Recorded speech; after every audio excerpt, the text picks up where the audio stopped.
Chapter 7. The Return of the Writer. Midori I swear if you don't take today easy I'm going to snuggle you so hard. Manami threatened her boyfriend as she sat in his lap on the train ride to the school on Monday. With UA being shut down the day after the attack at the USJ, the students had an unexpected 3-day weekend, which Izuku had spent in his bedroom, being tended to by his girlfriend. Recovery Girl had given him the all-clear after a few hours of rest in the infirmary, but the little lover wasn't taking any chances. As a result, Izuku still had some bandages on his arm and a few covering up some scrapes on his face. Izuku chuckled as he wrapped his good arm around his girlfriend and pulled her tightly to him. But what if I want you to snuggle me? That wouldn't be a punishment then. Wow man, what the shit happened to you? Awais said as he sat down on the bench next to the couple. As more people got on the morning express, Awais nodded to Fumikage and Todoroki as they got on. Izuku tilted his head towards the headband-wearing teen and stared at him for a while before realization struck. Right? You weren't at the USJ? Universal Studios Japan? Is that where the field trip that got cancelled was to? Awais folded his arms and huffed. Man, that sucks. I've always wanted to go there. Yaoyorozu sat down on the other side of Izuku and made herself a brush to run through her long hair. The unforeseen joint simulation. It's where we were to do our rescue training with our homeroom teacher and the rescue hero number 13, as she tugged at a tangle. Ow, but what happened is that some villain broke in and we had to fight them off. Jairu sat across from them, one earphone jack in her phone's auxiliary port. Yeah, it was crazy, but we did a good job until that big SOB got out. Good thing our prez is ridiculously strong, she said as she bobbed her head to the rhythm. Yanagi got on at the next stop. Does anyone know why my parents got a letter asking for them to show up to a parent-teacher meeting this morning? Reiko asked as she held up a piece of paper. Azui hooped into a seat next to Todoroki. My parents also received the same letter. I assume the school is going to inform the parents about what happened on Thursday. Momo shrugged as she yanked through a particularly harsh knot. Makes sense. I told my parents about what happened, as I am sure others did as well. She pulled the brush free after a yelp. Finally, and since some of the students in our class have pros as parents or family members, it would get out pretty quickly. She nodded to Todoroki. Huh, that makes sense I guess. Kind of shit that we didn't get to do anything, but whatever, Awais shrugged. So, Yanagi-chan, how was your weekend? He blushed as he tried to chat up the pale girl. Sitting in class was different. Izuku noticed that the students, while well-behaved, were much livelier and more excited. Maybe it's because they are coming off a 3-day weekend high, Izuku thought to himself as he took his seat next to Manami. He and everyone else was pulled from their thoughts and conversations when the door to the classroom opened and their homeroom teacher walked in. Aizawa walked over to the large desk at the front of the room, then faced his students. First of all, I want to congratulate all of you for surviving last week's attack. It was the real deal, and you all stepped up. He paused his speech as the students patted themselves on the back. Next, I have to warn you that the fight isn't over. Aizawa looked around the room. Izuku stood up quickly. Sensei, what do you mean, it's not over? Concerned that more villains would attack his friends and himself, Aizawa bluntly stated, the sports festival has been rescheduled to be next week. Momo stood up from her seat in the back quickly. Sir, that's a completely normal school activity. Why was it rescheduled? Aizawa leaned against his desk. We want to convey to everyone that we are unshakable and that the attack last week was nothing to be worried about. Izuku siding with the concern expressed by his vice president. Sir, we were just attacked. Is it really wise to flaunt ourselves so brazenly? There will be 5 times more police presence than in any other year, and pro heroes will be littered throughout the arena and the surrounding area. If anyone did attack, they will be dealt with swiftly, Aizawa answered. Minata raised his hand. This festival can't be that important, can it? The UA Sports Festival is where the pro-hero agencies will be scouting for talent, Momo answered Mineta's question. Being noticed is the best chance to be picked up by agencies after graduation. Aizawa tapped his desk. What she said is true. Even with the curriculum taught at UA, most of you won't have the finances, clout, or real-world experience to go pro right away, explained, getting his students' attention. There are plenty of heroes in the world, but not a lot are capable of going beyond and becoming pros. Some set into a life of being a sidekick, but Aizawa trailed off. That doesn't get taught until second year. Man, I would hate to be stuck as a sidekick, Kaminari exclaimed as he rested back in his chair. Jairo laughed and poked him with her earlobes. Why not? You seem perfect for it. Now normally you all would have your general studios now, but we will head into the auditorium for the meeting, Izawa instructed. Now your parents are going to be the ones in attendance. The pro-hero's eyes scanning the room to gauge reactions. Some students a bit more nervous than other while he saw that the class president and Todoroki both had much more pronounced expressions than he had expected. But they both quickly put on a more reserved look and Izuku calmly walked to the front of the class. Please, will everyone form 2 lines? We don't want to embarrass ourselves in front of our parents. Otherwise, Izuku chuckled and rubbed the back of his head. They might use it to tease us. Some of the other students grumbled about how their parents would totally find any excuse to get at them, though Todoroki just narrowed his eyes at the implication. As the students rose from their seats, Momo and Izuku each led a line of them down the hallway, Izawa at the back directing them towards the auditorium. Ochako tapped Manami's shoulder as they walked. Isn't it difficult being that short? She whispered. The little lady whipped her head around so fast her neck cracked. You want to say that again, punk? She snarled. Ochako waved her hands in front of her face defensively, Inu. I meant isn't it difficult when you are sort of located at, but, height. Blushing, she covered her face. Manami turned into a fit of giggles. Oh-chan, I'm messing with you. And to tell you the truth, her voice raising an octave. When you have a view like this, it totally makes up for it. As she stared at her boyfriend's behind, Mineta piped up from the back. I can agree. It's quite a succulent angle. As the resident grapist slobbered, wiping drool from his cheek, Kirishima knocked the smaller boy on the head. It's not manly to say such things. Rubbing his head from the blow, Mineta with tears in his eyes looked at the assailant. Oh, but it's fine for her to say things like that. He pointed an accusing finger at the only person in class shorter than himself. Well, duh, Mina said. You're doing it to all of us. She's doing it to her boyfriend. Yeah, this tush, Manami proclaimed loudly, is all mine. Then she gave a hard squeeze to Izuku's bum, causing him to squeal and jump into the air. Hey, Izawa yelled from the back. What was the first rule I told you? Manami deadpanned her answer. No molesting each other in front of you. Good, Izawa stated. That means you can wait until you're out of my sight to do anything to each other. Siro chuckled. This school has the weirdest policies. Sato shook him on his shoulders. Only because this school has the weirdest students. When the 1A students finally made it to the auditorium, the room they had taken the written exam in, they were directed to sit in the seats at the back. The 1B students already seated on the far end of the room. Ojiro nudged Hagakure, garnering her attention. Want to play a game? The invisible girl hummed before responding in a sultry tone. What kind of game? Let's see who can guess whose parents are whose, he blushed, stopping himself from saying another kind of game he might want to play with the rambunctious teenaged girl. Mina flopped over her seat behind the two. That sounds really fun. We can get to know each other some more. Fumikage spoke up. Why would we want to do that? Having taken a seat in the back row. I think that's an excellent suggestion, Ojiro, Ida said loudly. We are going to be together presumably for 3 years. It would do well to know more about our fellow classmates. Plus, after fighting together, it would be a little ridiculous to be so distant with each other, Shoji stoically stated. Sounds fun actually. What are the rules? Jairu asked as she lazed back in her seat. Tsuyu tapped her chin. You can't tell people who your family are. Aoyama laughed. Makes sense, but to be fair, some of you might be at a disadvantage, no offense. Shoji shrugged his shoulders. You might be surprised. As the doors opened, the other teachers began to file in and take their places on the stage. Ochako spoke up. Hey, wouldn't it be weird if one of the teachers was a parent? In the back row, Todoroki's gaze flickered to All Might, and he began tracing facial features and transplanting them on Izuku. Couldn't be, he whispered to himself. PSSH, no way, Kaminari laughed at the question. The teachers are all like too, teachery to be parents. What does that even mean? Momo turned and asked the blonde boy.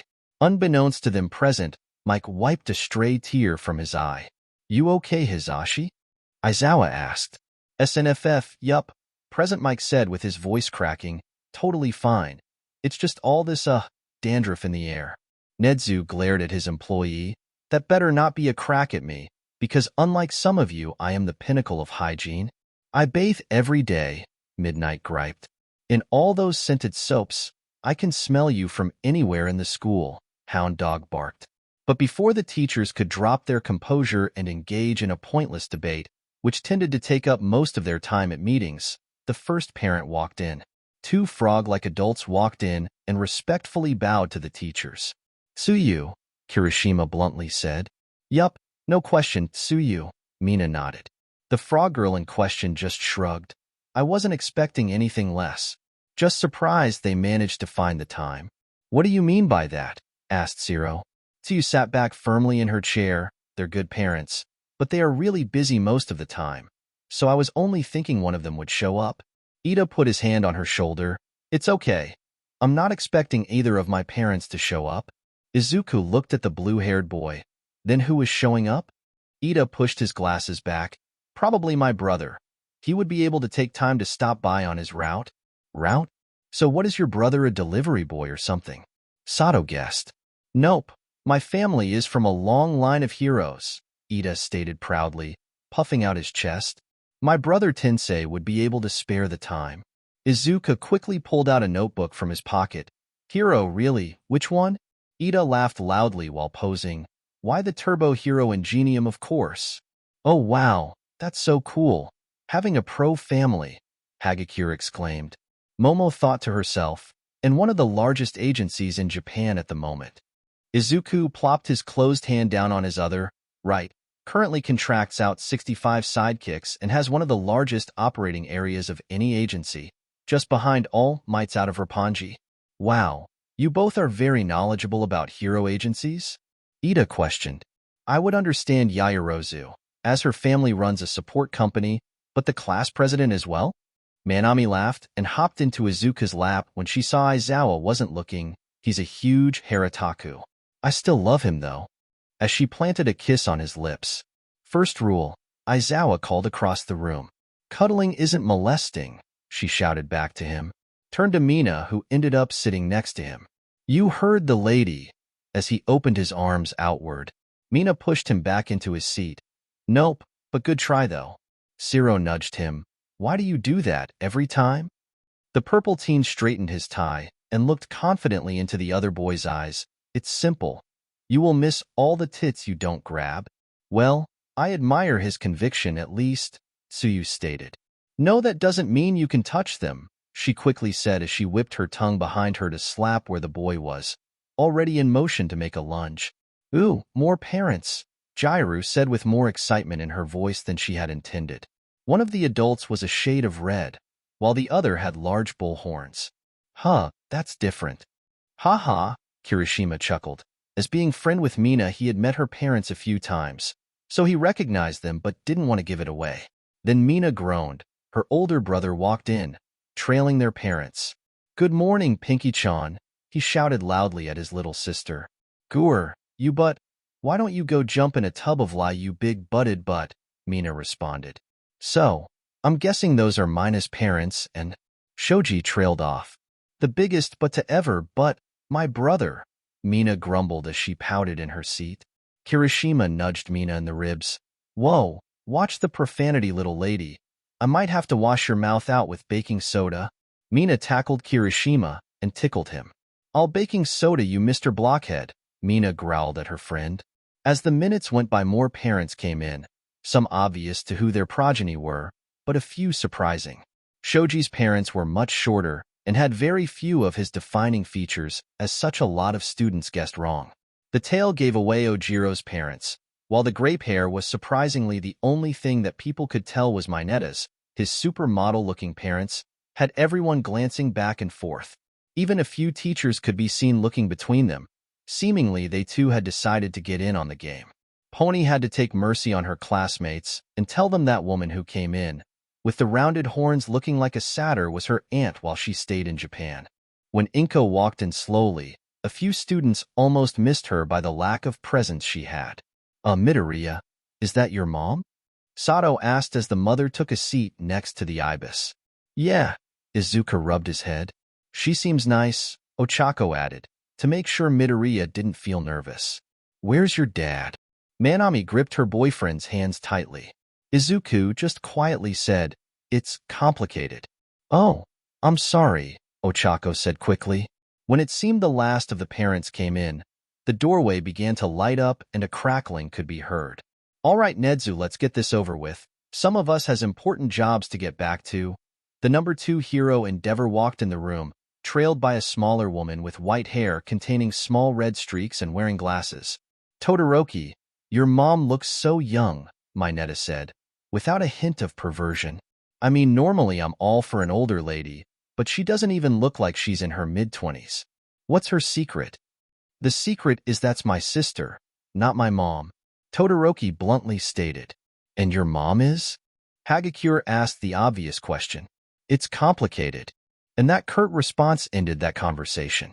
Good, now that all parties could be here, we will begin, Nedzu said as he approached his little podium. Last week, on a field trip for the 1A Heroics class, that is to say, your children's class, there was a breach of security and a large number of villains from an at the time unknown organization. They managed to infiltrate the facility and made an attempt to attack your children. We are currently investigating the matter and are working with the police very closely to apprehend those who orchestrated the attack. Now, if there are any questions, I will open up the floor to them. There was a pause of about a half a second before most of the parents or guardians in attendance clamored to be heard. Yes, Mr. Ida? The principal called on a former student, knowing his level-headedness would serve well to steer the conversation into a productive manner. Straightening up in his seat, thank you, Mr. Nedzu, forgetting for a moment that he was no longer a student at the school. During this attack, how severe were the injuries that the 1A class sustained? Cho-chan, if you would. The principal stepped aside, so the nurse could relay what information she could. Clearing her throat, she expertly stated, barring a single student, the injuries that the students sustained were minor, akin to something they would receive roughhousing on the playground. Endeavor stood up and asked what he viewed as the important question. How many of the villains did the students subdue? With a grunt of disgust, Chio stepped away from the microphone, which All Might quickly rushed over to, hoping to quell his rival's temper. N.G., I am certain that how many villains the children defeated is inconsequent. How many? The low voice the number 2 hero had echoed in the quiet room. Sighing, All Might answered, 104. With a dismissive noise, the fire user sat down, barely 5 apiece. Disgraceful. As the forum went on, the students listened and somewhat when an interesting question was asked. They learned the school was working on upgrading their security system and that a dorm system was being proposed but hadn't gone beyond talking about it. With quiet fury, Inko slowly stood up. My quirkless son had his arm broken, either her tone or what she was saying quieting down the other adults. Who or what wanted to hurt our children and why? The principal looked at All Might before he just shrugged, not sure how to proceed with so many people, some of who would be able to smell out bullshit faster than a dog at a farm. First, I would like it very much if you would stay afterwards, Ms. Midoriya, so that you may speak with me about your son. As his injury was more severe, I cannot discuss it in this setting. Pulling out a remote from a drawer in the podium, he turned on a projector. This is that who, or what depending on how you see it, that was the cause for most of the injuries. As the slide flicked to a picture of Nomu being dragged in chains and suppressor cuffs by a dozen armed officers, and next to it stood All Might. The adults gathered realized the immensity of the creature, that seeing All Might in person and knowing that Beast still had a foot and some number of kilograms on the number 1 did not ease tensions. This is being referred to as the artificial human Nomu. We have run tests that have determined it is no more than a mindless beast, containing a devastating combination of quirks. Tensai quickly stood up. What do you mean, quirks? As in more than one? Yes, Mr. Ida, it would seem this Nomu possessed a multitude of abilities, and it was presumed to be used to kill All Might and then begin a rampage on the school and surrounding areas.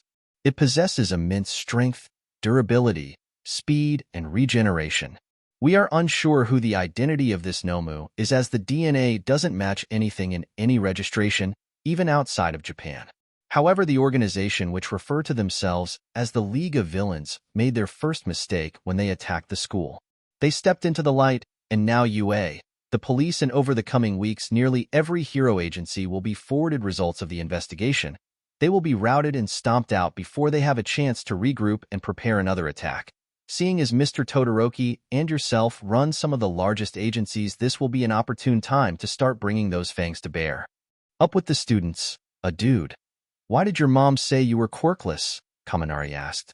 It's complicated. Izuku nervously chuckled. He tightened his hold on Manami for comfort. This was going to be a strange conversation later. That's not an explanation. I get that Bakugo guy because he hadn't seen you in a while or whatever, forgetting you had a quirk. But this is your mother, Mina said. You are a boy of many secrets, are not you, Izuku? Pony asked as she sat in her seat. Manami puffed up and stood in Izuku's lap. Hey, stop bugging him. He said, it's complicated, so leave it at that. As the questions got asked and answered, Shoji tapped Izuku on the shoulder with an elongated arm, having sprouted a mouth at the end to talk with. Hey, Midoriya. That Bakugo kid has been glaring at you this whole time. Izuku, peeking a glance across the room, noticed that Bakugo was giving him a death glare. Izuku looked back at the limb and saw that it also had an ear attached to it. Yeah, I guess he's still mad. But I don't think anything will come of it so long as no one provokes him. Ochako nudged Izuku. Sort of what Manami is going to do right now. What? Izuku whipped his head around to see that Manami, who had retaken her seat at some point after being told by Aizawa to when she began to nod off in the discussion, so her leaving her seat had gone unnoticed until just now. And sure enough, the little lover had moved almost unnoticed towards the 1B students, except for Bakugo, who was looking down at the small girl the same way a grizzly bear looks at a wolf. No, no, no, Izuku repeated as he shoved his way through his classmates. The commotion in the back drawing the attention of the teachers, parents, and the other students. Young Midoriya? All Might called out. 1 second, Izuku responded as he reached forward and grabbed his girlfriend quickly and pulled her to his chest, her making quite rude gestures to her love's former tormentor. Izuku began apologizing as he carried Manami back over to the 1A side of the room. Katsuki, you little bastard, a loud woman's voice echoed in the room. Are you picking fights again? Fuck off, hag. I wasn't doing anything. That midget came up to me, Katsuki roared back at his mother. Dude, is that a female version of Bakugo? Kirishima asked. A silent pause made him look at Mineta, who for reason was buffing his nails on his shirt. Not gonna make some crass joke or anything? Mineta startled out of his thoughts. Huh, what? Oh no, sorry. She's a female version of him. If I make a joke about what I would do to her, it could easily be applied to him, and that would be pretty gay. Sato stared blankly at the classroom's pet pervert. I don't know if you're a genius or a moron. Can't I just be both sometimes? Mineta shrugged in response. Nedzu clapped his paws, which created more sound than one would expect. Now I'm sure all the relevant questions have been asked, and that many of you took time out of your busy schedules to come attend this meeting, so I would like to thank you all for showing up. If you have other questions, we have a liaison office that parents are free to visit during the week. The little principal ended the session so that the adults could leave the auditorium. Mr. Midoriya, if you would kindly follow your mother to my office. Nedzu shouted across the room to the students. Yes, sir. I'll be right there, Izuku nervously responded. He had an inkling idea of what was going to transpire next, and it didn't make him feel good about having to lie to his mother. All right, the rest you brats head back to homeroom for the rest of your classes today, Aizawa instructed. Manami looked up from her place being held next to Izuku's chest. Quietly she whispered so no one else could hear her voice. Midori AI, if you aren't comfortable with lying to Mama Inko, then you don't have to. She's family, and they shouldn't be putting you in a position to have to hide who you are from them. Izuku squeezed his plushy-sized girlfriend tight, making her squeal a little. Thanks, AI-chan. I really needed to hear that. I think I should tell Mom. Even if they get mad at me, I shouldn't lie to her. He gently set Manami down on the floor, waving her off. I'll see you in class later. I love you. Manami twirled and pursed her lips. I love you more. Before she ran out the room to catch up to her classmates. I swear my quirk activates every time I'm around you too. Sato laughed as the students walked back to their classroom together. Elsewhere, in the darkened principal's office, Nedzu, Chiyo, and All Might stood on one side of the desk, while Izuku and Inko sat on the sofa on the other. So, Ms. Midoriya, you have some questions? Nedzu said as he sipped his tea. Inko took a long drink of her own cup. Quite a few, actually. But the most important one is, why did you admit my quirkless son into your school? The faculty and keeps of the secret of one for all looked to each other, deciding on which excuse would be the most believable for now. But their choice was taken from their hands when Izuku stood up and faced his mother. Mom, I'm not quirkless anymore. Lines traced his skin and emerald lightning crackled around him. I can do it now. I can be a hero. Tears welled in Inko's eyes. Her son miraculously got a quirk of his own, and he's finally able to follow his dream. One that she never supported, never believed in. My baby, how? It's a long story, Mom, Izuku said. Young Midoriya, is this really the best solution? All Might questioned. I'm really sorry, All Might, but I'm a terrible liar and my mom's going to find out eventually. I live with her, and the sports festival is coming up and that's going to be broadcast nationwide. How could I reasonably hide it? Izuku countered, then turned to his teary-eyed mother. Mom, what you hear today cannot ever be repeated to anyone else. Really bad things could happen otherwise. Do you understand? Inko nodded and wiped her eyes. I swear. Just baby, tell me what's going on. And for the next half hour, All Might gave an abridged explanation of the history of One for All. So how does one transfer this quirk? Izuku opened his mouth to answer, but All Might stopped him. Unfortunately, the process of transferring One for All should only be known by as few people as possible, simply because we don't want people to try and force the bearer to transfer it over. The less details in this case, the better for everyone. I can accept that. So is that what Izuku had been doing all those months? Getting stronger so he could use it? Inko asked. All Might nodded in response. But then why doesn't Izuku get all big like you do all me, Mr. Yagi? The quirk manifests differently in each wielder. Seeing as there haven't even been 10 wielders, there isn't enough of a sample size to determine why it does what it does, though. All Might explained more. So who all in the school knows about this? Inko asked. If my son is having trouble with this quirk, I want to know who I can contact if need be. Chio nodded. That's very forward-thinking, Ms. Midoriya. Of the faculty, only myself, the principal, and this lunkhead are aware of Izuku wielding One for All. Of the students, the only other one is Ms. Iba. Little Manami knows? Inko looked to her son for an explanation. Rubbing the back of his head, yeah, Mom. She was with me when it all started, back with that slime villain. So of course she knew. Nedzu reached into his desk and pulled out a card. Here are some direct numbers to myself, Chio-chan, and Toshi-san. If there is a problem, call us. Inko took the card and looked at the phone numbers before placing it in her pocket. Is there anyone outside of UA who would know about this quirk? All Might sweated in his overly large suit. Well, there are a few. My friend Detective Nao Mesa and my old teacher, a retired pro hero by the name of Gran Torino. So everyone else who would know about this quirk are good people? Inko asked the number one hero. Yes, All Might lied through his teeth. Then Izuku, I'm really happy you can finally follow your dream. I'll be cheering you and Manami on when you go to the sports festival. Inko kissed her son on the cheek as she was led out of the room by Recovery Girl so that she could tell the mother more about the injuries her son received. All Might, why didn't you tell my mom about All for One? Izuku looked to the nervous hero for answers. Because young Midoriya, it's not confirmed whether All for One is still active, and I don't want to unnecessarily spook her into doing something rash. All Might sat in a chair, looking more tired than normal. I still have around 3 hours, but it's dwindling. I might make it to the end of the school year if I don't have to exert myself but a handful of times. Looking to his protege firmly. We will need to step up your training because I don't think that we have seen the last of the League of Villains yet, my boy. Author's notes. I'm not dead. Sorry, I meant to have this done weeks ago, but life gets in the way. And then I deleted the entire chapter and started over because it was so janky to write. I had initially start the chapter right after the last one ended.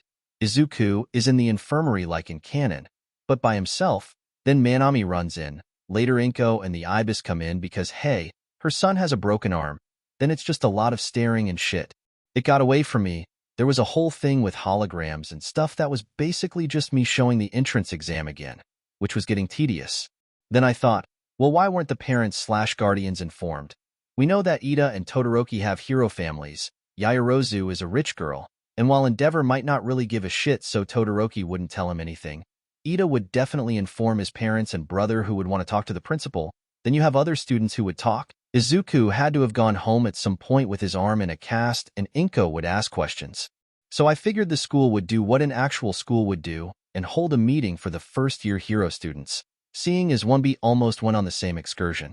Now as for Izuku defeating the Nomu with one punch, All Might said he could have defeated Nomu with 5 strong punches at his prime. This could have been him bragging, but he did admit that it took him over 300 punches now. So assuming All Might wasn't exaggerating, we do know Izuku's 100% punches are stronger than All Might's. That's how One for All works. So by that logic, Izuku could defeat Nomu in 4 or fewer. Now with Manami's love boost, which I said earlier prevented him from breaking his bones, he still managed to do that. It was written in a way that it could be justifiable that Izuku could do it with one blow, because instead of not letting him break his bones, it made the punch stronger, sort of what would happen in the future once Izuku masters the quirk to 100% at all times, that the love boost will just make him that much stronger. If I didn't explain that properly, I'm sorry. I thought I got that across reasonably well, but a few people questioned it, so I thought I should clarify now. Let's hit review now before I go further. Random Reviewer 9. I am trying to approach this from a more logical standpoint, because seriously, why fight when you can just leave? They were like 20 feet from the door, and even if Kurogiri tried to stop them, Aizawa could shut off his quirk and capture him, and then everyone else would have to run up those huge-ass stairs. At that point, it's either just keep running or stand and fight. As for the dynamic with Izuku and Manami, yeah, that's kind of what I am going for. Having a support network of people who care about you makes a lot of life's problems easier, and having someone else who can back you on what your secret superpower is makes it better than when Izuku and Canon stresses himself out. He can think better when he's not stressed because he's a really smart kid, and if you can focus him down, he's very good at coming up with a plan. Angel Chaotico 11. I should have explained Bakugo, but he's a fun character to work with, and so I tried to add in other reasons why he's not just getting explains. Away's saying that they kept him because they want to keep tabs on someone that's strong in case they decide to go bad. Isn't that far-fetched? Endless Janes and Captain Steelstag and Tigwillarobot, glad you guys are enjoying it. If I can get the sports festival nailed down, I got some pretty dirty smut on the way, because I already wrote the second half of the sports festival, the one-on-one fights. I just don't know if I should have the lemons written in first-person POV or third-person. I don't want it to be a shock if the view changes, but I think the first person is more personal, which I think it should be. But on another, if I should make it tamer for 2 teenagers' first times, or if I should go all in because these two have been waiting for so long, all the passion has built up for them, and they just let loose, but in a loving, dirty way. Wise guy, I get it, you're mad that it's taken this long to post the next chapter. I'm working on getting my situation settled so I can have more time set aside to write. But it is a bit far to call me names, so maybe don't. If you want to criticize the writing, that works great because it helps me improve. Insulting me doesn't really do that. 39. Well, wait no longer. Here it is. I need to pick up more of Magician's Secret since that's what I originally started with. So it's time for me to put down the Switch and put the knuckles on the keys and get to writing. Chapter 8, Valentines. Well, this certainly is impressive, Caro, Tsuyu said as she stood in the 1A classroom doorway. She felt a few people pushing her from behind, which pulled her from her stunned gaze, and she stepped into the room, through the tunnel of pink, red, and white flowers. Everyone else behind her slowly trickling in. This makes everything I had prepared seem inadequate, Ida said as he looked at the various boxes of chocolate he had purchased. His intended plan was to pass them out to each of his classmates with a card that had a motivating message written inside, such as, "You can do it," or "Don't forget the test this Friday." Momo surprisingly squealed when she walked in the room. "Oh my gosh, this is like just out of my romance novel dash." She stopped to clear her throat. "I mean, this is exactly what a friend of mine told me was in those trashy books they read." Momo deflected with a blush on her face, with not a single person fooled by it. "Midori AI, come on, it can't get any better than this morning," a cheerful voice carried down the hall. Heads peeked out of the doorway to see the class couple walking down the hall. Well, Izuku was walking towards them. Manami, on the other hand, was being carried like a princess. She had clutched in her arms a ginormous puppy stuffed animal, at least compared to her, seeing as it was about the same size. A trail of heart-shaped balloons with phrases like, "I love you," and "Be mine," floated behind Izuku. "Trust me, darling, sweetie, love of my life. This day has only just begun. Izuku pecked her on the lips, him oblivious to the goings-on around him. As he approached their classroom, the others just moved out of his way. Manami gasped as she saw the decorations. Izuku, it's so. The next words failing to come out. Happy birthday, Izuku cheered. Will you be my Valentine?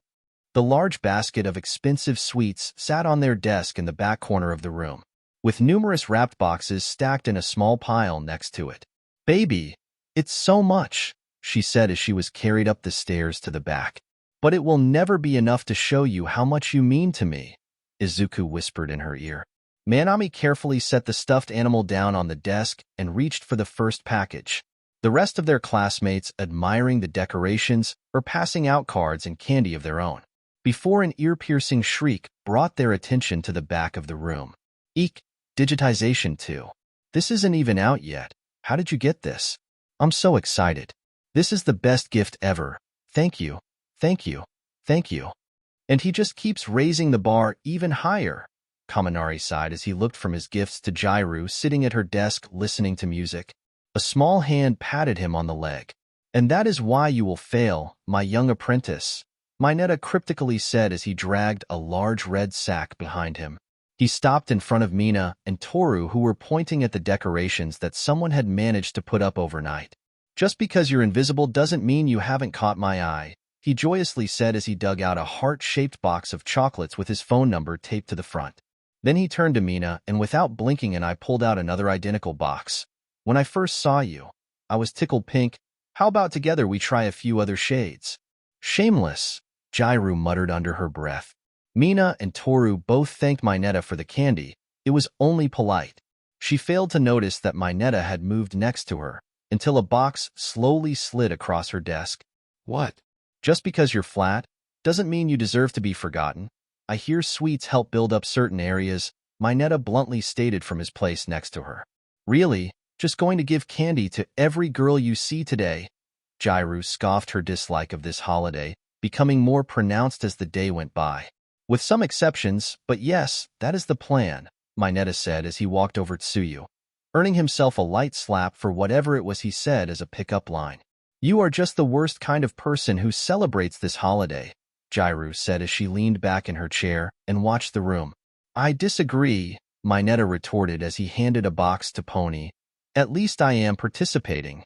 It may seem crass to ask every girl, but that's better than someone who doesn't even try. I am sure none of our classmates will take the plunge with me. He begins to postulate as he gives some chocolate to Momo. I may seem a pervert and a lecher, but if I don't at least make an attempt, then I have no one else to blame if I wind up alone on this day of love. Just playing the odds then, Jairu laughed, waiting for one person to say yes. Mineta slowly turned and looked back at her, a box of chocolate in his hand outstretched to Eureka, his expression one of disbelief and confusion. Of course. That's how it works. You throw yourself out there swimming for dear life and hope someone wants to swim with you. Sure, it probably won't work out. Not all of us can be. He points to the back of the room.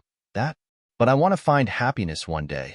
And I won't if I just sulk in a desk and pretend that I'm too cool for a holiday about giving gifts just because I don't have someone to tell me I'm pretty. So, anything on you for the little lover then? Jairu questioned Mineta, patting his jacket pocket. As a matter of fact, I do. Iba, catch, he shouted as he tossed a small box towards her. Manami caught the package as it got close to her, which happened to be a box of candy hearts, with a note taped on the front. Let's just stay friends. For the most part, the day was fairly simple, and you could see students with cards and candy out and about the school. In the teacher's lounge, it was a different story.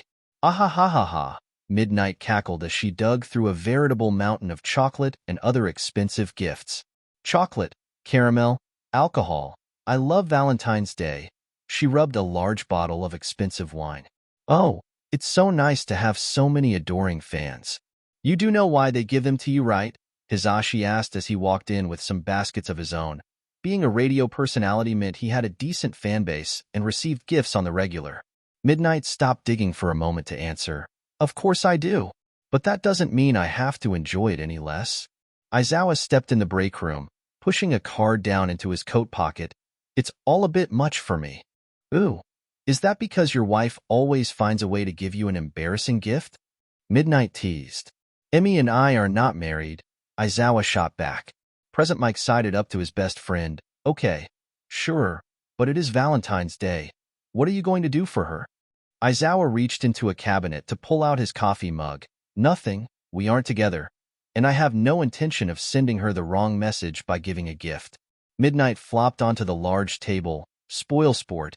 You two would make a cute couple. Speaking of cute couples, Nizu said as he walked in the break room, he had a few gifts of his own, mostly from past students and teachers. Has anyone seen Midoriya and Iba yet? Oh gosh, yes. I want to see what they have planned for each other. Midnight squealed as she shot out of her desk and rushed to Izawa. Come on, spill it. What are those two up to?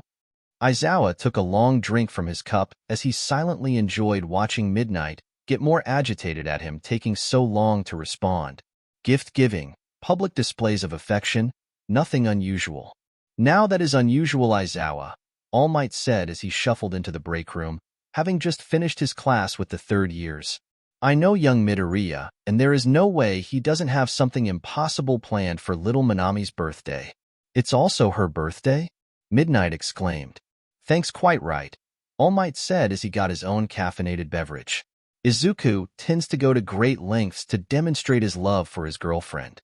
So even if I don't see it, I too wonder what he has in store. Nizu chuckled as he watched his employees chatter, himself piecing together the intent of a stack of forms that Izuku had his secretary bring him. So that's what you have going on then, interesting. By the time lunch rolled around, the students were barely awake, many of them having gorged on treats they had gotten. Happy birthday to you, a voice carried across the cafeteria. It wasn't a particularly melodic voice, but it carried the tune well enough. Happy birthday to you. Students turned their heads to watch as Izuku carried a large cake towards the table that Manami was sitting at. Happy birthday, dear Manami. The cake itself was shaped like a white heart, topped with white chocolate curls and raspberries. Happy birthday to you. Is this? Manami looked at the cake with hungry eyes. Raspberry white chocolate. My favorite. Manami bounced in her seat. Make a wish. Izuku sat the cake down in front of her. She quickly blew out the candles and then stood up in her seat and kissed Izuku on the lips. Look at that, it came true. The speakers came on as the students were heading to their last class of the day, Foundational Heroics. Attention teachers, would you please escort your students to Gym Gamma for a special performance? Nizu's voice sounded throughout the school. Izawa stared at the speaker in confusion. What? He quickly turned when Manami gasped. Midori AI, you didn't. You'll just have to wait and see, Midoriya giggled as he swept Manami up and ran out of the room, sticking his head back inside. Come on, everyone. You'll want to get a good spot. The other occupants of the classroom following their president out of the building. Pust, Shota, Hizashi whispered as they walked with the students towards the largest of the school's gyms. Do you know what's going on? No, but apparently Midoriya does, Izawa grumbled. Why'd I have to get the weird kids in my class? As the teachers entered the gym, they watched as students milled around a stage that had been set up at the opposite end of the building. The lights dimmed in the large building as the spotlights came on. Hello, UA. I am Yuki Hayashi, and we're here to rock, the musician shouted to a roar of applause. Apparently the most popular musician in the country, suddenly showing up at their school to play for them was pretty exciting. Jaira nudged Izuku as the band started playing. Did you have something to do with this? Impressed that one of her classmates had put together an entire concert for the benefit of his girlfriend. Yeah, I always make sure to give my love the best, Izuku said at a normal voice, knowing that the sound-based hero would easily understand him despite the cheering crowd and loud instruments. He watched with a smile as Manami was in the front, jumping with excitement at the performance. Izuku looked down when he felt something pull on his jacket sleeve.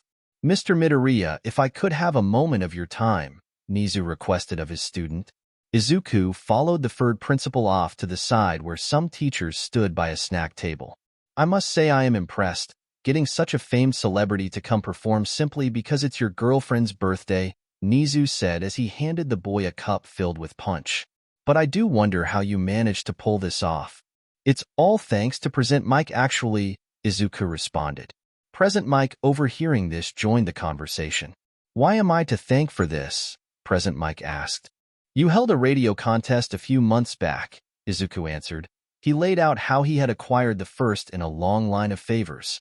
The one where the caller had to answer 17 questions about you, and if they got them all correct would win an all-expense-paid cruise. He continued to explain how after getting them all correct, impressing his teacher that he knew so much about him, said that he traded the prize with someone, worked his butt off for and garnered favors until he had gotten to the manager for Yuki Hayashi and convinced her to do a private concert at UA, a venue that no one has ever played before, seeing as it wasn't a venue. Most impressive, young Midoriya, All Might said as he rubbed his protege's head. Midnight draped her arms across the boy's chest. So what's planned for after school? Something naughty, she whispered in his ear. That's between Imi and he/her, Izuku stammered, still not used to having sex with his girlfriend, and it didn't help that it was not a secret from many people. As a result, Izuku's relationship became an easy button to press to get a reaction out of him. But they did make sure to keep it light. They all saw what he did to Katsuki during the sports festival. Izuku laid in his bed well past midnight on the 15th, while Manami sat, covered only by a blanket as she snoozed away, content in the day's fun and the night's activities.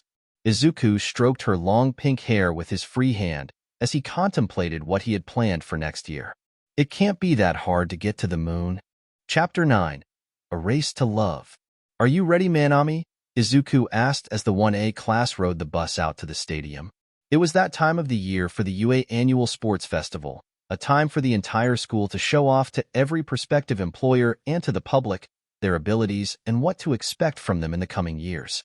The festival was a multi-day-long event that was so popular it replaced the Olympics, as other nations also adopted the practice to showcase their heroes in training as well. Manami squirmed in her seat, which was Izuku's lap, as she felt a little overwhelmed at the special task she had been given. Ms. Iba, Nizu said cheerfully, I would like to offer you the chance to open the sports festival because of how you managed to place first in the entrance exam. The small girl's pink eyes scanned the faces of the UA staff members, waiting for them to tell her it was a joke. When they were only giving her soft smiles in return, she asked what she felt was an honest question. Sir, why not Bakugo?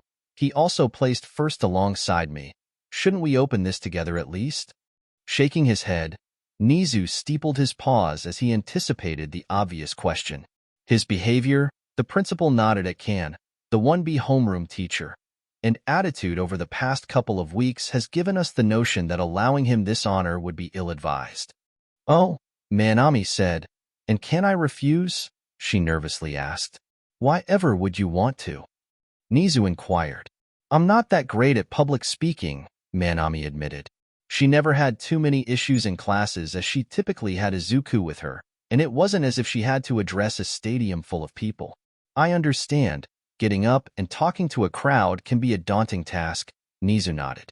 However, once you end up becoming a professional heroine, there may be times that you must address large groups of people or even give an interview. Doing so now with no expectations on your shoulders may be beneficial to you later in life. Can I think about it for a few days at least? Manami requested. Absolutely. The festival isn't for a week anyway. Have fun preparing. So you're going to do it? Izuku asked as he hugged his girlfriend tightly. MMHM, she hummed as she watched the massive structure come into view from the window. I can do this, especially because if I get nervous, you'll be in the crowd and I can just picture you naked. I thought you're supposed to picture everybody naked? Izuku said in confusion. Nope, I only want to see you naked, Manami giggled. Izuku sighed happily and tickled Manami since she was already in his grasp. You're too much sometimes. Ladies and gentlemen, Present Mike shouted. Welcome to day one of the UA Sports Festival. We have an exciting lineup of events prepared for you all today. I am your host and master of ceremonies, Present Mike, and in the booth with me to do color commentary is my good friend, my bestie, Eraserhead.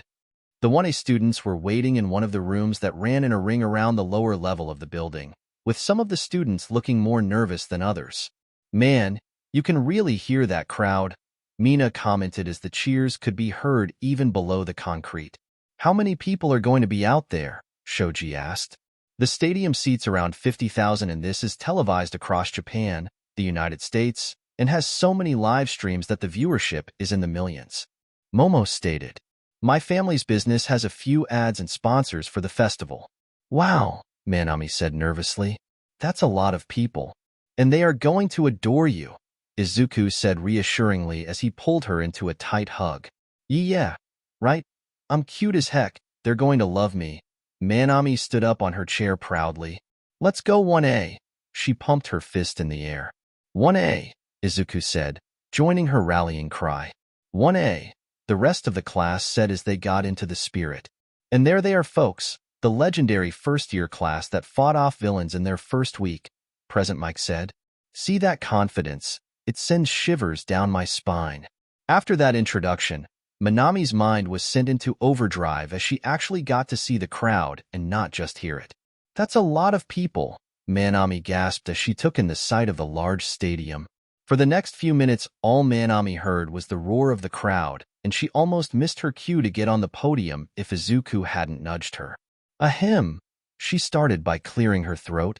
My name is," she nervously began speaking. However, realizing that she was losing it, she paused and took a breath. "I can do this," she said to herself. "Welcome to the UA Sports Festival. My name is Manami Iba, and I would like to thank you all for coming, not just the audience, or the teachers, the sponsors, and all the people sitting at home.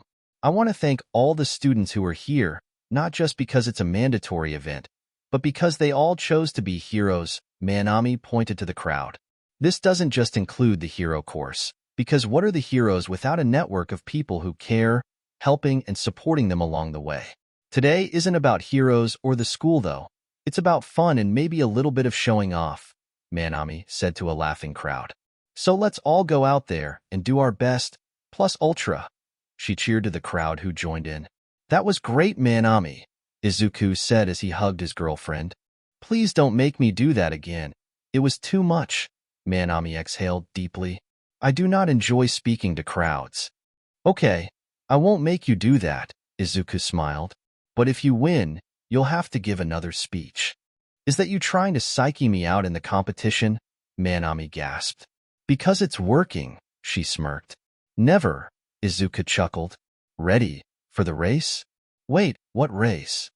Manami shouted as she realized she hadn't been paying attention again. "Begin!" Midnight shouted to the students who all ran as a mass. "Oop!" Manami grunted as she felt herself get picked up. "Hey, no helping, mister!" she scolded as she realized Izuku began to carry her. "Sorry, I just didn't want you to get trampled in the crowd." He blushed as he set her back down on the ice that Todoroki had made. "It was a reflex, honest." "Well, that's okay, I guess," Manami smiled, before sprinting through the mass of students. "At least I can fit between them," she called out. Izuku grinned as he formed lightning over his body and vaulted over the tops of the students. And they are off, with Shoto Todoroki taking a rapid lead by freezing his competition. Present Mike spectated. However, it seems the number 1 scorer Manami Iba and the 1A class president aren't far behind, using their size or lack thereof and a versatile quirk to get around the obstacles. "I'm going to kill him," Manami swore as she realized that one of her teachers was making jabs about her height. "I'm going to kill you." Katsuki swore at Deku as he launched himself out of the crowd of students, the explosion not showing any concern for the other students. Coincidentally, the shockwave was enough to free most of the students from the ice, creating a surge of students who rushed to catch up. But what would an obstacle race be without the obstacles? Present Mike asked. "Welcome to Robo Inferno," he announced as the massive robots from the entrance exam loomed over the contestants. "These zero-pointers are what the entrants to the hero course face during their exam. Let's see if the other students can get past them." Fun fact, the only student to ever destroy a zero-pointer in a single strike, other than All Might, is the 1A class president. "Holy crap, these things are huge," a random Gen Ed student exclaimed. "The hero course really had to fight these things? And it looks like Todoroki Shoto isn't slowing down," Present Mike commented as he watched the students slide right up to the machines before freezing many of them in a huge glacier. "Wowza, that's chilling." The pun coming naturally to the hero. This move opened up the path for the others. Will it prove to be disadvantageous later on? As the students proceeded to try and run through the course, they were suddenly enveloped by the shadows of the falling machines. Kirishima, Sato, Shoji, help me catch them or someone's going to get hurt. Izuku called out to his classmates as he moved to protect everyone from being crushed. On it, Prez! Kirishima nodded as he slammed into one of the machines and braced himself to stop it from tilting over. Sato and Shoji then pushed the machine back away from the path of runners. Oh ho! What's this? Present Mike gawked. It seems the 1A students are stopping and making sure everyone gets safely through. What sportsmanship, what heroism, what dash. Illogical decisions, Aizawa grumbled. This isn't an event where you can sacrifice time and your position to help others. This is to reflect the real world of heroism, where you have to create your own paths to success and impede others along the way, he said as he provided a scathing overview of how modern heroes get ahead in the profession. HRRG, Izuku grunted as he felt himself slipping under the weight of the second frozen zero-pointer. Need some help over here, he said as he realized that even by using one for all, he wasn't going to be able to hold the machine for much longer. I got you, Manami called out before a blonde blur shot past her. D. Katsuki roared as he slammed into the large machine above Izuku. I'm not going to let you make me look bad, Deku, before he let loose with a massive explosion which shot the machine back from the force. Thanks, catch-a-dash, Izuku tried to say before Katsuki got in his face. Don't fuck her. I don't want to hear it. After all this, everyone will realize how worthless you really are, Katsuki hissed before he sprinted off to regain his position at the front of the pack. You good, Prez? Kirishima asked as he came over. Yeah, you should go on. I just need a minute to catch my breath. Izuku waved off his classmate who shrugged and hurried to catch up. Sweetie, are you okay? Manami calmly asked. Izuku nodded. I will be, just Kakin. He tried to find the right words. I understand. I'm here for you, Manami said as she put her hands on her boyfriend's leg. We need to go. We're at the back of the pack now, Izuku said as he realized that everyone else had long since left. Dang it, I'll never catch you, Manami squealed as Izuku put her in a princess lift and sprinted down the track, rapidly catching up to everyone else. I said I didn't want any help, she pouted in Izuku's arms. Sorry, but we were helping others. Doesn't seem fair if you get punished for doing the right thing, does it? Izuku smirked as he leapt over the crowd. Fine, Manami groaned. But last time, mister, she warned as he set her down at the chasm. Oh, what's this? Izuku said as he looked down into the pit. Welcome to the fall, Present Mike stated. If you fall down, then you're disqualified. So tread lightly. Wow, that's, deep. Izuku gulped as he looked away from the pit. Yeah, I, can see, Manami hummed as she never got over heights after her attempted suicide. I promise, I'll catch you if you fall, Izuku said as he looked at the first platform that he planned to jump to. Always. Thanks, Manami nodded as she started to balance her way across the rope. Just don't look down, she chanted to herself as she started to make her way across. Izuku looked back each time he jumped to make sure Manami was doing fine, which really hampered the speed that he could move, since he didn't want to leave her behind. And a few more students like Ida, Tsuyu, and Pony had managed to pass him in the meantime. I think it's cute, Jiru smiled as she watched Izuku waiting for Manami to pass. He's not doing it for her, but he'd be much further ahead if he left her behind though, Kaminari commented. Yeah, but I don't think he could do that, Momo reasoned. The group of three had managed to jog at near the same pace. I think it's lame, but she likes lame, Mineta said, alerting everyone to his presence. Oh my god, you little gremlin, get off. Momo screamed as she flailed when she realized that Mineta was on the back of her shirt. That's what she said, Kaminari laughed. Ow, why? He exclaimed as Jiru stabbed him in the eye with her quirk. You know why, Jiru scowled. You didn't have to wait, Manami said as she finished crossing the gap. I was fine. I know, and I'm proud you did it too, Izuku said before he started to jog. I know you can go faster than that, Manami glared. I know, but I also know this school. I do not want to be first place, Izuku reasoned as a few other students listened in. Every year they do something to punish the person who places first, and it's only slightly easier for the people in the higher positions. I'm saving myself the headache of that. Damn, you're right. The principal would do that. Manami cringed as she knew Nizu would love nothing more than piling on the pressure. That's a pretty good idea, Midori AI.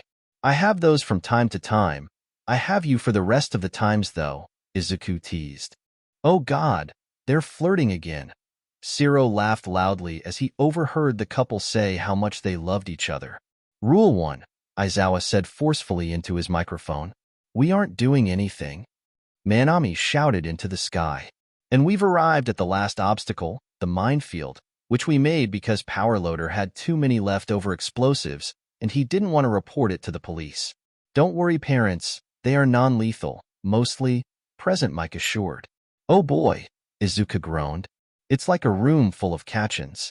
Don't think that, Manami chuckled. Think of it as K.I.S.S.I.N.G with tolerable personalities. Because they are inanimate objects? No, because they don't talk and are buried in the dirt, where they belong. Damn, Izuku gasped as he had never heard this level of harshness before. Teehee, let's go Midori AI. Manami cheered as she sprinted out onto the field. The benefit of being lower to the ground meant that she could easily see where the dirt had been dug up and she was making great time through the minefield. Sighing, Izuku started to leap from open area to open area, using the angle of being further back to see spots where the dirt hadn't been disturbed. And we have our first winner, Shoto Todoroki, followed closely by Katsuki Bakugo. Present Mike started to announce the winners of the race. Whoa, Manami clapped. Top 15. Take that, Coach Yumi. Said I'd never win a race with my stubby legs. Sure showed her. That's great, Manami. Izuku huffed as he wiped his brow of the sweat he built up from constantly jumping around. Now let's get right into the second event, Midnight said as she took the podium once more. What? Kaminari said in shock. Not even a moment to catch our breath.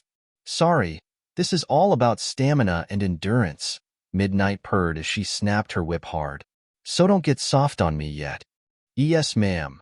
Many of the boys shouted loudly as they perked up.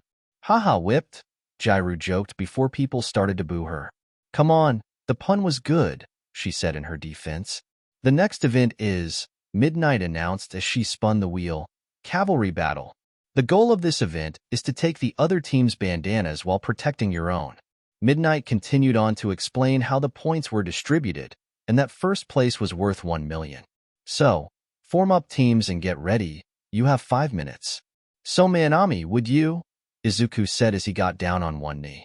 Do me the honor of, he said as he tried to keep a straight face, but couldn't stop himself from giggling and grinning. Oh, Izuku, yes, 1,000 times yes. I'll be on your team. Manami snorted as she took her boyfriend's hand. Sick. Now let's go grab some other people. I think Momo would be a good addition, Izuku suggested.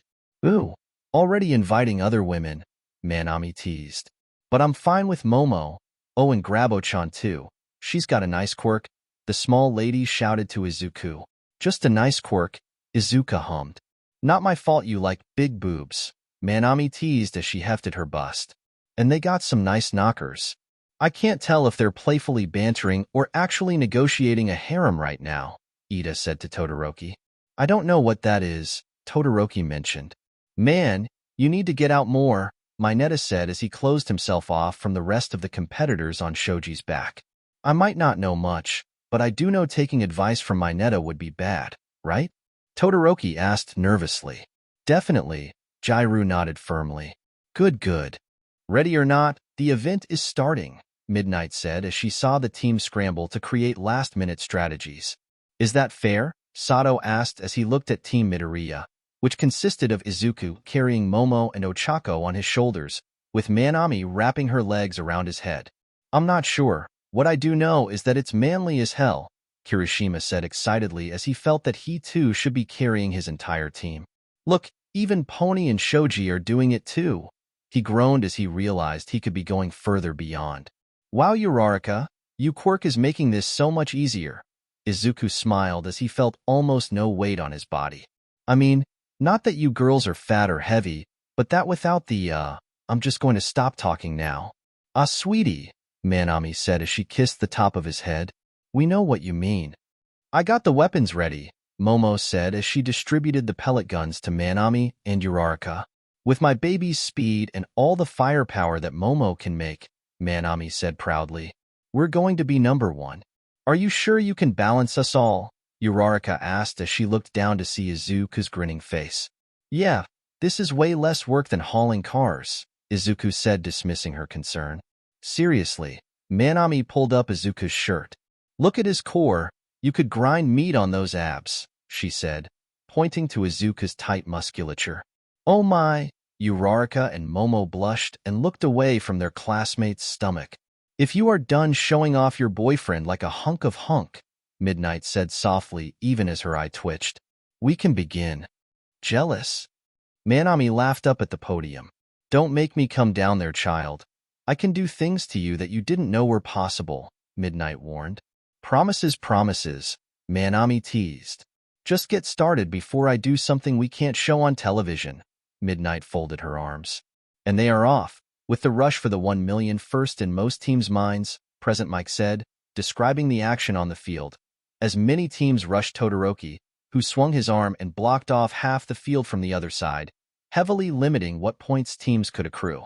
Wow, and another cold and calculating maneuver by Todoroki, Present Mike said proudly. Going to be really tough to make it to the top if you can't scale that mountain. Dang it, Izuku hissed as he skidded to a halt next to the ice wall. Don't think I can knock that down in one hit. Worry about the other teams first, Momo called out as she fired a few pellets at Dark Shadow, who was creeping along the ground. With a hiss, the quirk retreated. Right? Izuku nodded as he started to run towards the other teams. Meanwhile, on the other side of the blockage, Todoroki's team was busy fending off the assault from the remaining teams on their side of the ice. Are you sure about these boots? Ida asked as he looked from the back of the pack towards Mei. Of course. I lift up and then you thrust, Mei cackled madly as she lowered her goggles over her eyes. That's what she said. Kaminari quickly shouted before clamping his mouth shut and trying not to laugh himself silly. Yes, Todoroki bluntly acknowledged. Mei is a girl and said those things. You have got to get out more, Ida said as he shook his head at the immaturity of his team. Let's get some points, Izuku shouted as he jumped off the wall of ice and towards one of the other teams. We've got ourselves a right riotous event today, folks. Present Mike cheered. With the field split in two, it's now even harder for teams to maneuver, and it looks like one of the 1B recommendation students has just used his quirk to turn the field into quicksand. With Izuku's speed, he was dodging in between groups while the girls fired their weapons at the other teams to disorient them enough for their headbands to get stolen. However, Izuku realized this would soon become a problem. If we take too many, then everyone will be able to come after us, he said to the girls on him. So what do we do? Manami asked as she popped a few shots at Tsu's tongue. We either need to stop earning points, or we need to open the field up, Izuku reasoned. That'll give us more space to work with and offer other targets. Good plan. Manami agreed as she kissed his forehead and pointed at the frozen obstacle. Now, baby, smash that wall. What's this? Present Mike shouted as he saw the glow coming from one of the students, having heard the story from Aizawa about what happened at the USJ. Are we going to see the infamous love smash? He cried out, causing the crowd to wonder what the announcer meant. Ready? He asked as the girls tightly gripped his shirt to brace themselves. Izuku reared back his fist before slamming it into the glacier, exploding it into a fine, glittery mist. Amazing! Present Mike said into his microphone as the crowd exploded into cheers and applause. A truly devastating combo attack. The 1A students that had been on the other side of Todoroki's wall had heard Present Mike's words and were worried. He's not really going to smash the wall, right? Kaminari nervously chuckled as he kept an eye on the glacier. I mean, Midoriya is a bit of a wild card, but he could do it, Ida answered honestly. What's a love smash? Mei asked before the sound of a hurricane hit her eardrums. Holy shit, she cried out as she covered her head and saw that the massive block of ice had been obliterated in one strike. Holy shit, she exclaimed as she saw Izuku huffed as he shook his arm, glowing pink while green sparks of electricity arced across his body. Yeah, our class president is kind of a mad lad, Kaminari shrugged. Also, we should definitely run. Tactical retreat, Ida called out as most of the 1A teams scattered to get out of Izuku's line of sight. The 1B students apparently didn't get the memo, with some trying to rush Izuku to grab the headbands from Manami, expecting him to be too tired to run. Yes, the love smash, Present Mike explained. A combination attack using the quirk of Manami Iba to greatly reinforce Izuku Midoriya's body, allowing him to push his quirk to levels well beyond that of most heroes. In fact, it's highly reminiscent of All Might. Did we just target a guy who is as strong as All Might right now? Kendo questioned her team as they tried to slow down before Izuku vanished from in front of them. Where's my headband? Mineta screeched from inside Shoji's arms. He had thought he'd be untouchable in the shell, but didn't know when the cloth was taken from him. Hey, mine's gone too. Kanoko cried out. Sorry, we only have a few minutes left, Izuku said as he twirled the stolen bands on his finger before passing them to Manami. So I'm not going to hold back, he smirked before he vanished at high speeds again. I really didn't want to do this now, but I need to keep us away from Midoriya, Ida complained as he rocketed his team away, as fast as he could as he saw Izuku heading his direction. Recipro burst? He shouted as he accelerated to keep as much distance as possible from Izuku. Dude, Mei cried out. He's gaining on us, somehow, she whined as she saw Izuku closing in on them. Impossible. How fast is he? Ida said in shock as he could see that Izuku was in fact catching up to them, his body arcing even more lightning as he sprinted after their team. I'll stop him, Todoroki stated as he released a huge wave of ice from his hand, hoping to catch the pursuing teen in the frost. Smash! Izuku roared as he shattered the block in an instant, continuing his chase for the 1,000,000 points. All the while the crowd was going nuts for the high-speed action. Incredible! Present Mike cheered. Nothing is stopping the 1A class president. As the two speeding teams ran around the arena, they brushed past the team that Ojiro was on, causing him to stumble back. Oh, and it looks like a brawl has broken out between the members of Team Shinso, Present Mike shouted. What is going on down there? Midnight, seeing that the event was quickly devolving, blasted a horn to stop the teams. I'm calling time now. Bring your headbands to me so we can tally the points. Why stop it so soon? Ida questioned as he huffed from running for so long. Because too many teams just began fighting each other, Midnight sighed as she had watched as the fight between Team Shinso had spread to others with Katsuki rabidly attacking anyone who got near him. It wasn't worth the embarrassment to allow you all to keep going. As the students waited for Midnight to tally the points, the tension between some students was thickening. And we have our teams, Team Todoroki in first place, having kept the 1,000,000 points safe. In second place, Team Lovers. Nice catch their class president. Midnight winked at Izuku, who hadn't realized that Manami had named their team that. Izuku frantically turned to the girls he had been carrying for the event, only to see them giggling. Oh, it's so cute when he gets worked up like that. Uraraka smiled as Manami had let them in on the joke beforehand. In third is Team Bakugo, and lastly is Team Animal, she declared as the faces of the competitors appeared on the monitor. We'll take a short break for the last event to get set up. For those that are not participating, we will have snacks and other games set up for you to enjoy.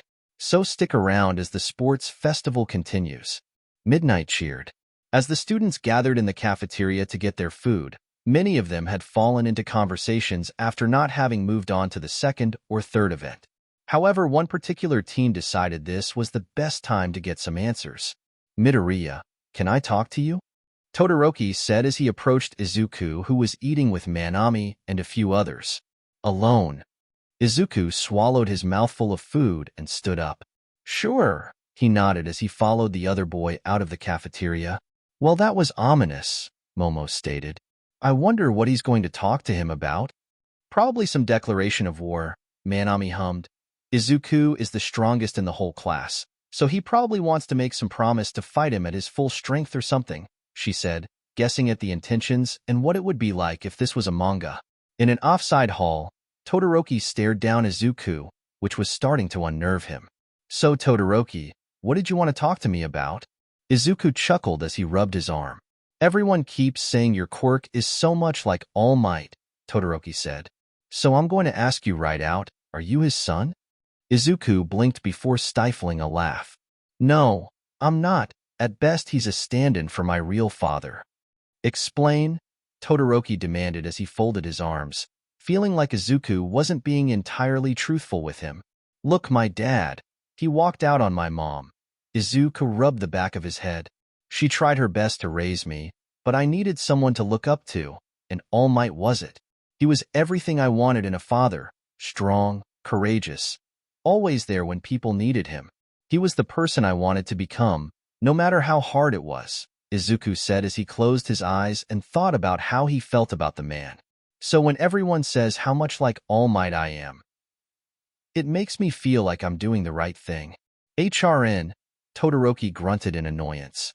Sounds like you got lucky, Todoroki said as he walked away in a huff, disgruntled that he heard someone speak so highly of a father figure when his own was the cause of most of his problems, even as the memories of his pasted flooded his mind. Sighing, Izuku waited a few minutes before he headed back to the cafeteria. So, what did Todoroki want to talk to you about? Manami asked. It was kind of personal, I shouldn't say, Izuku said as he thought on what Todoroki had told him and more about what was unsaid. Oh, okay then, Manami replied, knowing that if Izuku didn't want to share it with her, then it must be none of her business. They announced the first battle. Who's it going to be? Izuku asked. Us, Manami said as she poked her food. Oh, was all Izuku could reply with as he looked at the rest of his class who had heard the announcement. Chapter 10, This is Love. Anyone else think this fight is going to be the hardest to watch? Jairu asked as the 1A students got seated in their designated booth before the event began. Yeah, Mineta answered as he looked over the railing onto the arena floor below. I couldn't imagine fighting my girlfriend. You can't imagine having a girlfriend, Kaminari quickly said before he and a few of the other busted up laughing. Do you think he'll just put her outside the ring? Uraraka asked nervously as she watched for movement on the sides of the ring. I hope so. I couldn't see him being able to hit her, and if he did, Momo said as she shivered, wondering what the effect of a blow like Midoriya's could do to someone Manami's size. And the first round of the one-on-one battle is here, and folks, and let me tell you, it's a doozy. Their quirks are both strength enhancers, but here's the catch: one of theirs makes the other stronger. I would like to announce to you the long-awaited battle between 1A's one-shot powerhouse, Izuku Midoriya, and the Little Lady of Love, Manami Aiba. Now the strange part is, they're dating, and if every time they've been caught in a state of PDA, it looks serious. How will these two lovers battle? Will they overcome, or will this make them over? Present Mike narrated. As Izuku's cheeks tinged with pink as he quickly made his way onto the raised arena platform, he watched as his girlfriend was lapping up the praise. She was born to be a performer, he thought as he watched her dance around her side of the ring to the roar of the crowd. Midnight cracking her whip drew both of their attentions back to the current event. The rules are as follows: if you say, I surrender, well, you're out. Go out of bounds and you're out. Go too far and we'll stop you. Now show me some love. Ms. Midnight smirked as the bullhorn signaled the start of the match. Izuku didn't rush in when the sound went off, standing back and observing what his girlfriend was going to do when she suddenly charged at him. Of course, it's the safest option, Izuku realized as he tried to think of a possible counter to what her strategy could be, but Manami knew Izuku, and that on-the-fly thinking wasn't his strong suit. Catching him unprepared, and despite her smaller mass, she was able to topple Izuku over as she tacked him in the chest, pushing his arms over his head to pin them to the floor. Oh no, it's over, Izuku realized as he watched Manami's head descend towards his own quickly.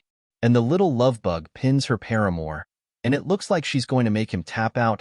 No, wait, that's not it. Present Mike began to stammer as he and the rest of the arena watched the two. Is she doing what I think she is? Is that a legal move? Can we even show this on television? Oh, my cuties, it was just an expression, but go, go, go, go all the way. Midnight cheered for the couple as the small girl battled her boyfriend the only way she knew how. Make a man of him, sugar. She playfully winked as she was utterly delighted that a very unconventional combat technique was being deployed. Izuku struggled to find an escape route, but Manami's tongue was wrestling his own for dominance, and every second longer caused his thoughts to grow fuzzier. I have to take control, he realized if he wanted any hope of winning this battle. Izuku waited for the right moment to strike. As soon as Manami began to grind her hips on Izuku's hard stomach, He rolled over and laid her gently down onto the arena floor. Ooh-hoo, and what a gentleman, what a gentle lover. Men take notice, this is what we ladies all want. Midnight purred as she began stroking her whip sensually. The crowd's reaction ranging from uncomfortable to aroused while they watched this very intimate struggle. Izuku knew he would have to be the one to end the fight as he thought on the way events had played out. It was really the only way we could have battled each other. Izuku slowly started to pull back from his girlfriend, separating their lips, making her moan in displeasure. Before he lunged forward, planting his lips firmly on her neck, making Manami squeal in delight.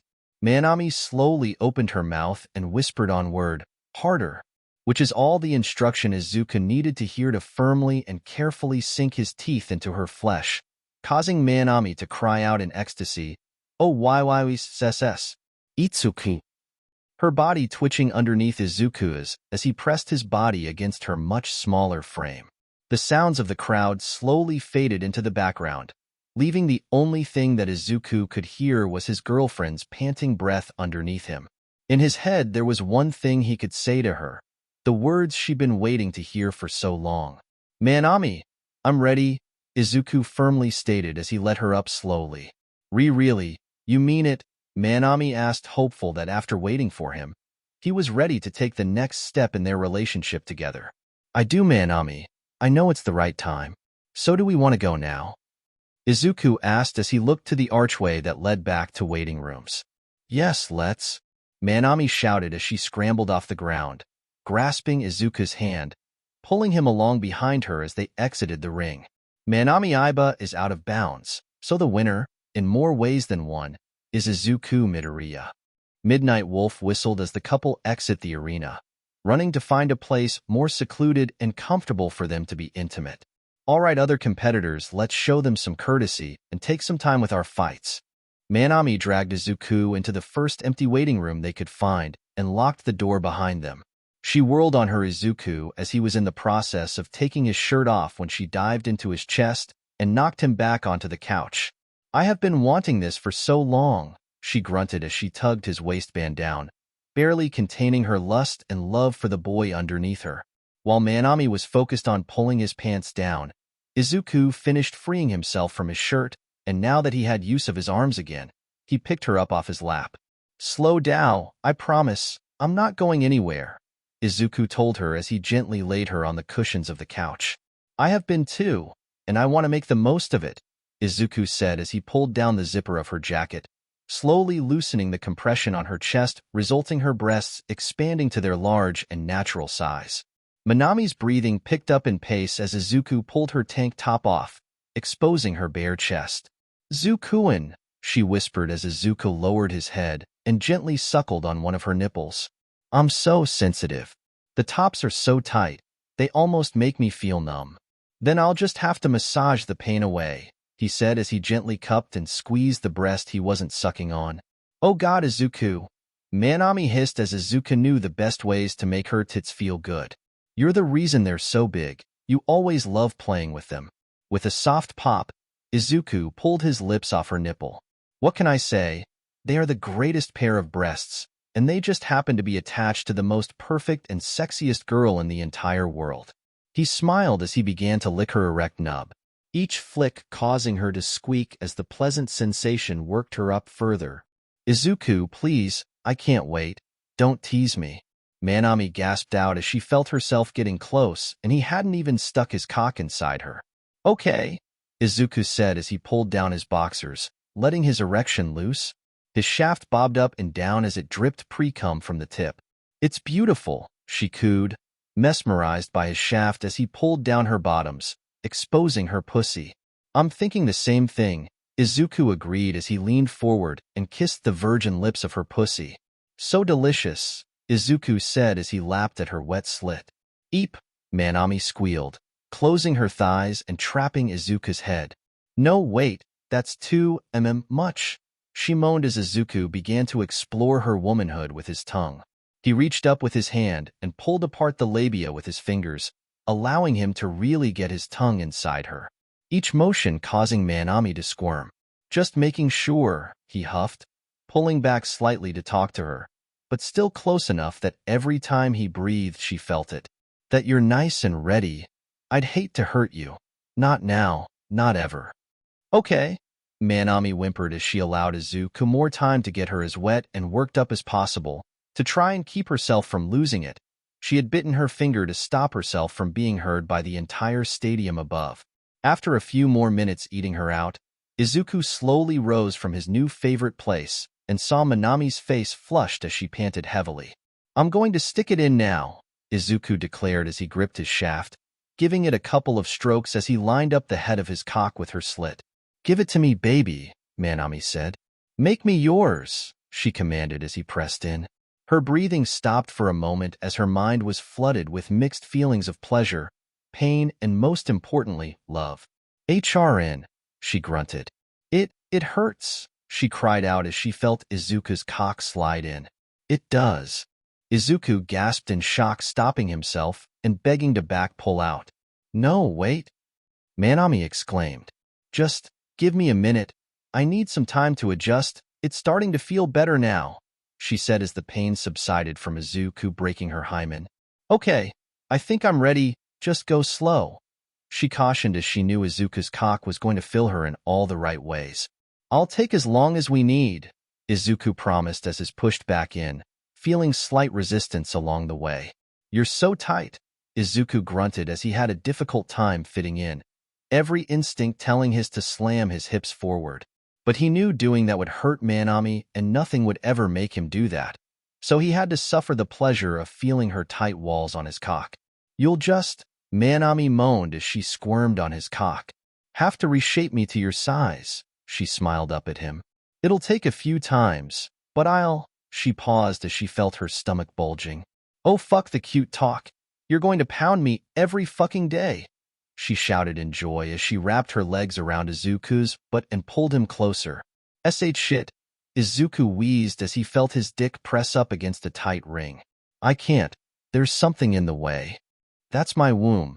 Be gentle and you'll get inside, Manami said as she felt Izuku's shaft fill her completely, her cervix slowly spreading as Izuku's crotch touched her own. Izuku leaned forward and hugged her tightly. You feel so good, he whimpered as tears stung his eyes.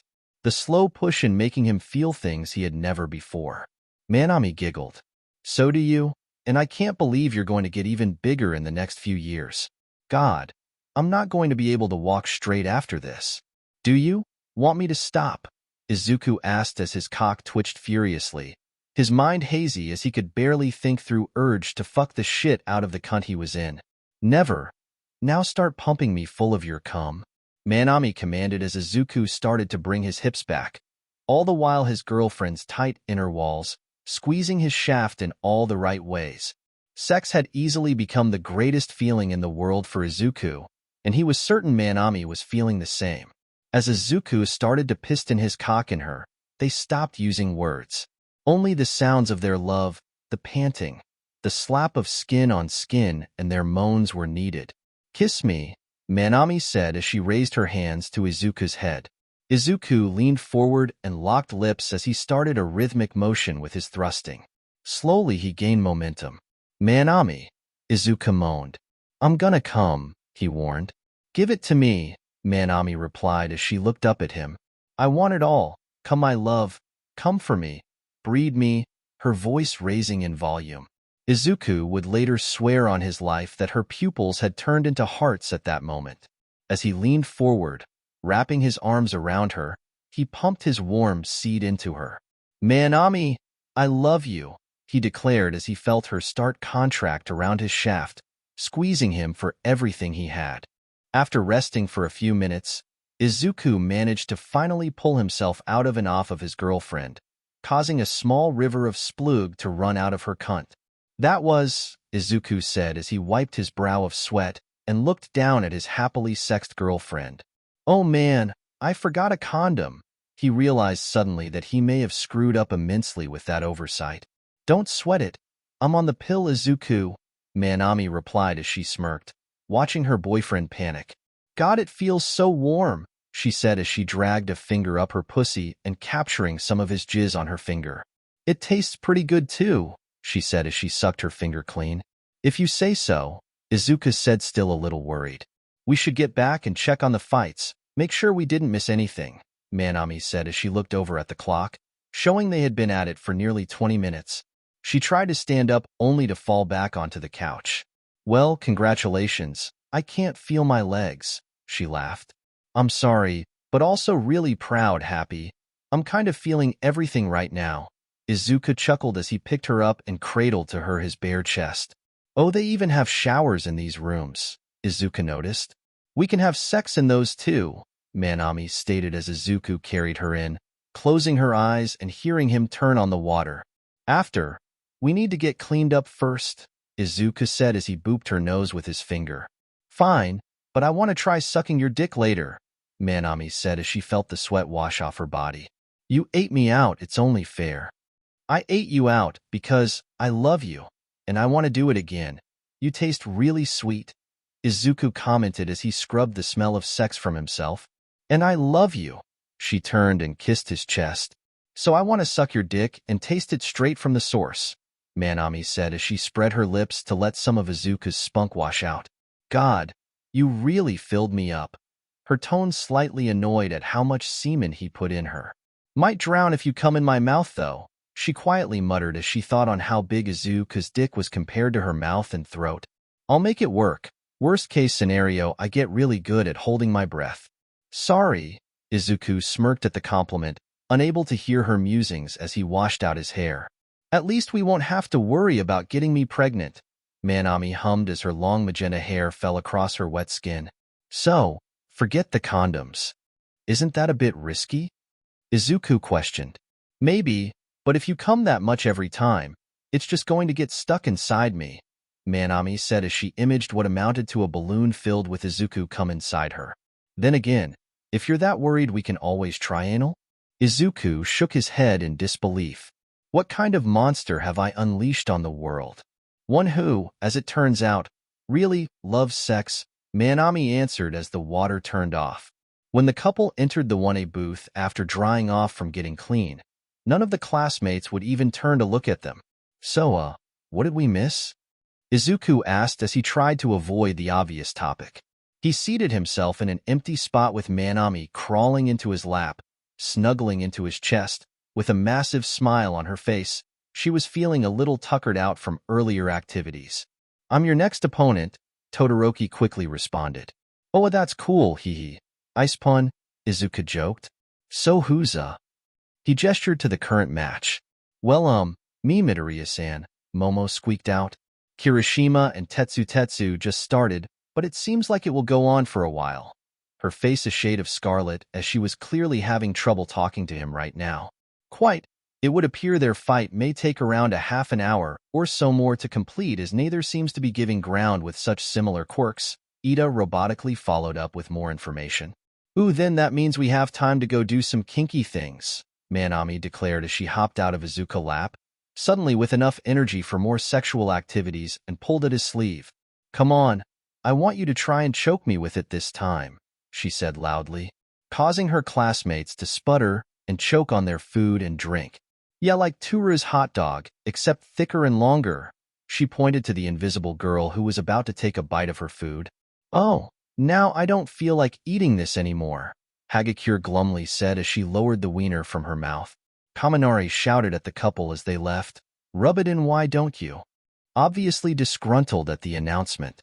Izuku's face blushed harshly as Ai-chan shouted back, Oh, he will. He most definitely will. Todoroki, who had been trying his hardest to not respond, accidentally activated both sides of his quirk, shooting a bit of ice and fire out. Coughing, he quickly tried to correct the issue. Sorry, that was, completely, he apologized to the people sitting around him. No man, it's fine. Let's just pretend this conversation didn't happen. Jairu dismissed, knowing that if it wasn't him, it would have been her who quirk activated after hearing that kind of talk. Izuku ended up missing who else fought up. His lover had kept him quite busy right up until he was called to wait for his next match. But as he lay naked in the waiting room with Manami on his chest, who purred in post-coital bliss, he knew a few things. He was happy. Their parents were probably scheduling the wedding already, and that his mom probably recorded the fights for him to watch later. Chapter 11. Saving a Friend. Taking a moment to clean himself up again, Izuku stepped out of the waiting room as Manami headed up the stairs to the student booths. He turned a corner and was surprised to see a tall man standing in front of him. "You," Endeavor said as he folded his hands and glared down at Izuku, "will make an acceptable test for my son's current growth." What? Izuku questioned as he tried to step around the number 2 hero. "I have no idea what you are talking about," he honestly said. "Can you move? Make my son use his fire. I have seen your power. You may be one of 2 students in your year who could push him far enough to the edge that he has no choice," Endeavor said. He turned away. "Is that why Todoroki wanted to talk to me about All Might?" Izuku figured out as he put together the pieces that Todoroki was hinting at, in addition to what he knew of the number 2 hero. "He's some way for you to finally beat him? God, what the hell is wrong with you?" Izuku hissed in disgust. "He's your son, not some tool to make you look better. He is what he is because he was made that way," Endeavor shouted at the insolent child. "You know what? I'll get him to use his fire, not for you, but to prove you wrong. If you think I'm so much like All Might, then I'll be All Might. I'll help him, because it's what heroes do," Izuku declared as he stomped out onto the field. Finally, the second round is underway, and currently there is a non-zero chance that Izuku Midoriya seduces his opponent. Present Mike teased. "Oh, can you not?" Izuku rolled his eyes at the implication. Not that you're ugly or anything, Todoroki, just that, God, how do I reject someone who wasn't even coming on to me?" Izuku sighed as he realized he let the sports festival commentary get in his head. "Please do not make any advances on me. I do not want to be in a harem," Todoroki said, making it perfectly clear his feelings towards Izuku. "Really?" Midnight asked with a pout. "I think you could manage a small one. You got that natural mysterious, bad boy charm." "Oh yeah, and what do I have then?" Izuku turned to Midnight. "You're the cute boy every girl wants to settle down with," she shrugged. "I can be a bad boy." Izuku puffed out his cheeks at the insinuation that he was cute. "No, you can't. Last time you tried, you cried as soon as you saw a 3-legged puppy," Manami shouted down as she and the rest of the stadium listened to the conversation. "Well, how is it going to keep up with its friends? It's so small." Izuku protested. "Can we get on with it?" Todoroki asked tiredly as he prepared himself to attack. "Yes, begin," Midnight said loudly, annoyed that her fun was cut so soon. In an instant, a massive glacier rocketed towards Izuku. Smash! Izuku shouted as he plunged his hand into the ice. Izuku said in confusion as his hand was encased in the ice. "It didn't smash?" Izuku questioned as he tried to pull out, something he was doing for the first time this day. "I figured you go for a frontal assault, so I sent the hardest ice that I could make at you," Todoroki said as he walked around the block. "That way I can get you on the second shot." "Crap!" Izuku grunted as he pulled on his arm, hoping to dislodge it from the block quickly before Todoroki froze him out. "This will sadly be the longest fight I have today," Todoroki sighed as he pulled his arm back. 100% smash. Izuku slammed his left arm into the glacier, exploding it into a shower of glittering powder. The explosion of force sent a massive burst of cold air all over the stadium, causing the spectators to shiver as the temperature dropped quite a number of degrees in moments. Todoroki formed a plume of ice behind him quickly to stop himself from being blown out of the ring by just the pressure of the air. Izuku huffed in shock as he flexed the fingers in his right arm, now free of the ice that entrapped it. Well, that worked. He mused to himself before an overwhelming feeling of pain racked his body. It would seem his earlier prediction of using all the quirk's power without being boosted by Manami was correct, as the quirk proved too much for him to handle as his left arm hung loosely, a sickening purple limb that swayed free. Izuku Midoriya has destroyed the glacier in one strike. Present Mike gaped as the stadium took in the event that transpired. Then he noticed the discoloration in the fighter's other arm. "At what cost, though?" he pointed out so the camera operators could capture that image. On the massive monitors, the crowd hissed as they got a high-definition close-up of Izuku's broken limb. Manami gasped in shock as she looked at his arm. "It's just like last time," she whimpered as tears formed in her eyes. Why is he doing this?" she softly said as she looked away from the fight.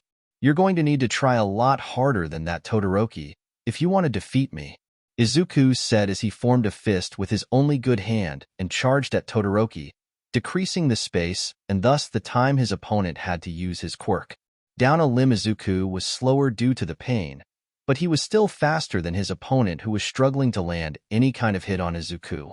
This would be easier if you used all of your quirk, Izuku pointed out as he landed a backhanded fist into Todoroki's ribs. Did he put you up to this? Todoroki shouted as he assumed what must be going on. What did he offer you? He spat on the arena floor as he glared at Izuku. Nothing, Izuku said with a smirk. And that's what you should be doing. Izuku looked directly into Todoroki's eyes as he stated this. What do you mean? Todoroki roared as Izuku nimbly dodged around the block of ice he had just fired at his opponent. You don't have to do anything for anyone, Izuku said as he raised his good arm. You don't need to let him dictate your life, so what if he has plans for you? You don't have to go along with them. It's his quirk, Todoroki hissed angrily as a thin layer of ice started to cover one side of his body. No, it's not, Izuku shouted as he punched Todoroki in his jaw. It's yours. I thought the same thing about my quirk, that I didn't deserve it, that someone else more worthy should have been given it. But someone, very special to me, told me that it was mine. I made it mine, Izuku informed as he thought back to the time under the pier with Manami, when he first discovered his full cowl form. It may have come from someone else, but it's mine now. Just like you got your quirk from your parents, it's what you do with it, that's what makes it yours. And if you let him control you, then it's not just your fire that belongs to him, you do too. Shut up, Todoroki shouted as he burst out a massive nova of cold from his body, blocking all vision of him. You think you are the first one to say these things to me? Well, you aren't. My sister and brothers tried for years after they saw the way I was being raised. They knew it wasn't healthy, Todoroki said in his little world of ice, closed off from the rest of the people, where no one could see the tears. I couldn't give in and let him win Midoriya. I can't become him, Todoroki said as he placed his hand on the wall of ice. Then don't, Izuku shouted as the ice exploded when he slammed his leg into the frozen block of water, shattering both of them. Todoroki saw Izuku standing heavily favoring one side as the most ferocious set of sparkling green eyes looked at him, and for a moment, he felt as if there were dozens of eyes all looking through him. Be the hero you want to be the man that you want to be. It's not that easy, Todoroki tried to find an excuse. Nothing worth having is. I speak from experience, Izuku said as he looked up at Manami. It takes time. It takes work and sometimes it takes pain. But when you come out the other side and see what you are, you will be so glad you did it. Are you sure? Todoroki said nervously. More than once I bet my life on it, Izuku smiled. And I have yet to be proven wrong. So Todoroki, what is it going to be? I want to be a hero. Todoroki chose as his fire burst forth and started to warm the area. Izuku woke up in the infirmary of the stadium. With a groan, he slowly sat up only to wince as a sharp pain coursed through his body. Suddenly, an even sharper, more sudden pain took over his face as Manami slapped him across the cheek. Ow! Izuku moaned as he rubbed his cheek. Don't you ever do that again, she said as tears streaked down her face before she lunged at him, hugging him tightly. How bad was it? Izuku asked as he genuinely didn't remember how the fight between himself and Todoroki had ended. Recovery Girl slowly hobbled over towards the pair. Well, besides the frostbite, broken bones, torn ligaments, shredded muscle, potentially ruptured organs. You're perfectly healthy, she smiled for a moment before she smacked his leg with her cane. What were you thinking, throwing yourself into an attack like that, huh? She demanded to know. Todoroki, he needed help, Izuku softly said. I had to do it. Oh, sweetie. Manami sighed as she gently stroked her boyfriend's hair. What is it? Izuku shrugged. It is okay, Midoriya. I never expected to tell anyone, so it being a secret isn't that important to me, Todoroki said as he pulled back the curtain, revealing the rest of the room to him. I too would like to know why you pushed yourself so hard in our fight. Are you sure? Izuku questioned as he looked at how many people were actually there. What did confuse him was Uraraka laying on one of the beds with her eyes shut. A question for later, Izuku realized. It's just, your dad stopped me before our match, Izuku answered. He wanted me to be his. I don't even know what, in this situation and what you told me earlier. I just knew that you needed help.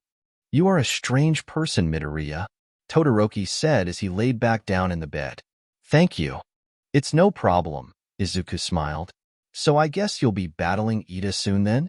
What are you talking about, you won? Manami questioned. I won. How?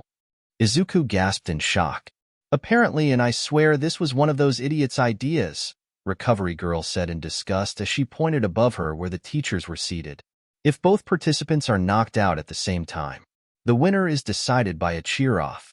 That's so dumb, Izuku stated as he took a moment to comprehend that. Aizawa okayed it because he thought it more accurately represented how the hero ranking system is built. Manami sighed. Nizu agreed. You also barely won. How do they determine that, though? Izuku asked. Momo sat dejectedly in a corner of the 1A booth after Nizu had her make an applause-o-meter. It was the single most degrading request she had ever received. We aren't sure, Manami shrugged. But he's supposedly really smart, so it must have been really scientific and junk though. Nizu marked off a box on a list. Make student use powerful quirk for something stupid each month. So who am I fighting? Izuku inquired as he sat up. Ida, Manami said softly. I think you should drop out though. Todoroki can fight instead of you. You need time to recover. I'm fine. I just feel a little sore, Izuku said as he gently set Manami on his lap. What happened with Uraraka? I must have missed her match when we were, you know? She suffered a serious concussion during her fight, Recovery Girl answered. Should you be telling us this? Todoroki asked, confused that the nurse was giving out information. Anyone watching that fight could tell at least that, Recovery Girl sighed. She needs her rest. That Bakugo boy was far too rough. Namuri should have ended the fight before he got his hands on her. She fought Kaken? Izuku said as he slowly got out of the bed he was in, unsteady on his feet. He slowly shuffled over to the sleeping girl. Is he still in the tournament? Unfortunately, while I say he went too far in the fight with her, and some of the other teachers agreed as well, he didn't break any rules set forth by the tournament. Recovery Girl answered. He should be fighting Kirishima right now, I believe, Todoroki said as he turned on the monitor which showed the stadium arena. In the ring, Katsuki was laughing maniacally as he kept slamming more and more explosions onto Kirishima. The one-A boy just doing his best to keep his quirk up and protect himself as Katsuki keep up his mad assault. Fortunately or unfortunately, Ms. Midnight ended the fight as soon as she saw Kirishima's quirk slip, unwilling to let another student be brutalized. So Katsuki ended up coming out of that fight the victor by judges' determination. Seems you are up next, Recovery Girl said as she prepared to examine Kirishima when he came up. I don't believe you could be convinced to drop out now, could you? But she saw the look of determination in Izuku's eyes. Fine, take a few of these, and as long as you don't push yourself too hard, you will be able to at least fight Ida. He doesn't seem to go to great lengths to cause massive damage. Welcome back to the first-year sports festival, President Mike announced as the cameras came back online. We are finally ready to begin the semifinals. And after quite an interesting set of matches, how will 1A's class president win this fight? It's Izuku Midoriya. And his opponent, the man who set the record for the fastest and longest matches in the first-year history. Are you certain you are okay to continue fighting Midoriya? Ida asked as he saw his opponent wincing from some lingering pains as they both stepped up onto the platform. There is no shame in admitting you pushed yourself too far and need a break. Izuku sucked in a breath as he started to stretch. No, I think I'm all right, Ida, but thank you for asking. I think for the most part, I'm just going to be very sore for the next few days. Izuku slowly crouched down low in preparation to sprint at his opponent. If you are sure, Ms. Midnight, Ida said as he placed himself in a sprinter's position. We are ready to begin. After taking a glance to Midoriya, who nodded, she started the semi-finals of the final event, less worried that these two would be overly violent, and in an instant both competitors collided in the center and skidded past each other. Oh my god, I'm so sorry. Midoriya and Ida gasped as they shot off the ground. I didn't mean to trip you, that was so, they started to say before pausing as they realized the other was apologizing at the same time. Slowly the two started to laugh at the humorous situation. That's wow. Izuku slowly wiped a tear from his eye. You are too nice of a person, Midoriya. I could have taken advantage of your kindness, Ida warned. Izuku sputtered a laugh. You? No way. You care about the rules too much to do something underhanded like that. Well, we'll just have to have a good, honest and clean match then. Ida smiled as he was glad to have such a nice battle after some of the others that took place earlier in the day, meaning this might be the one he would be most proud of.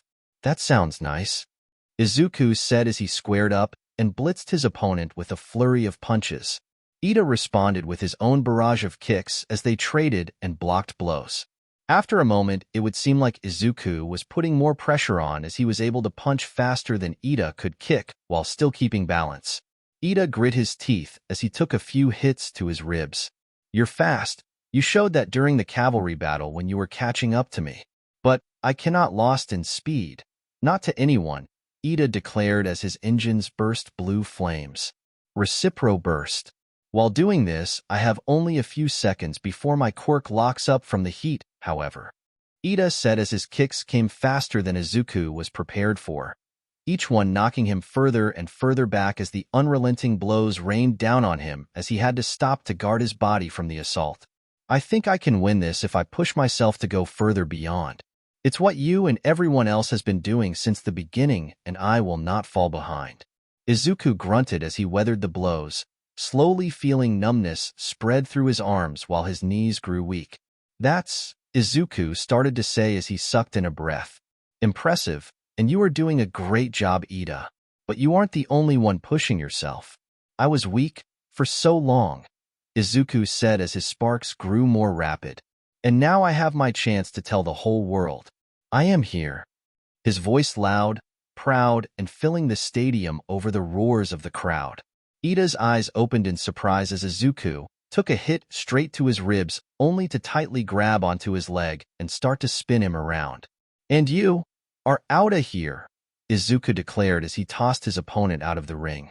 Good match, Izuku said as he extended his hand to Ida to help him off the grass. Yeah. It was an honor to fight you, Ida smiled as he grasped his friend's hand. I'd love to do so again someday.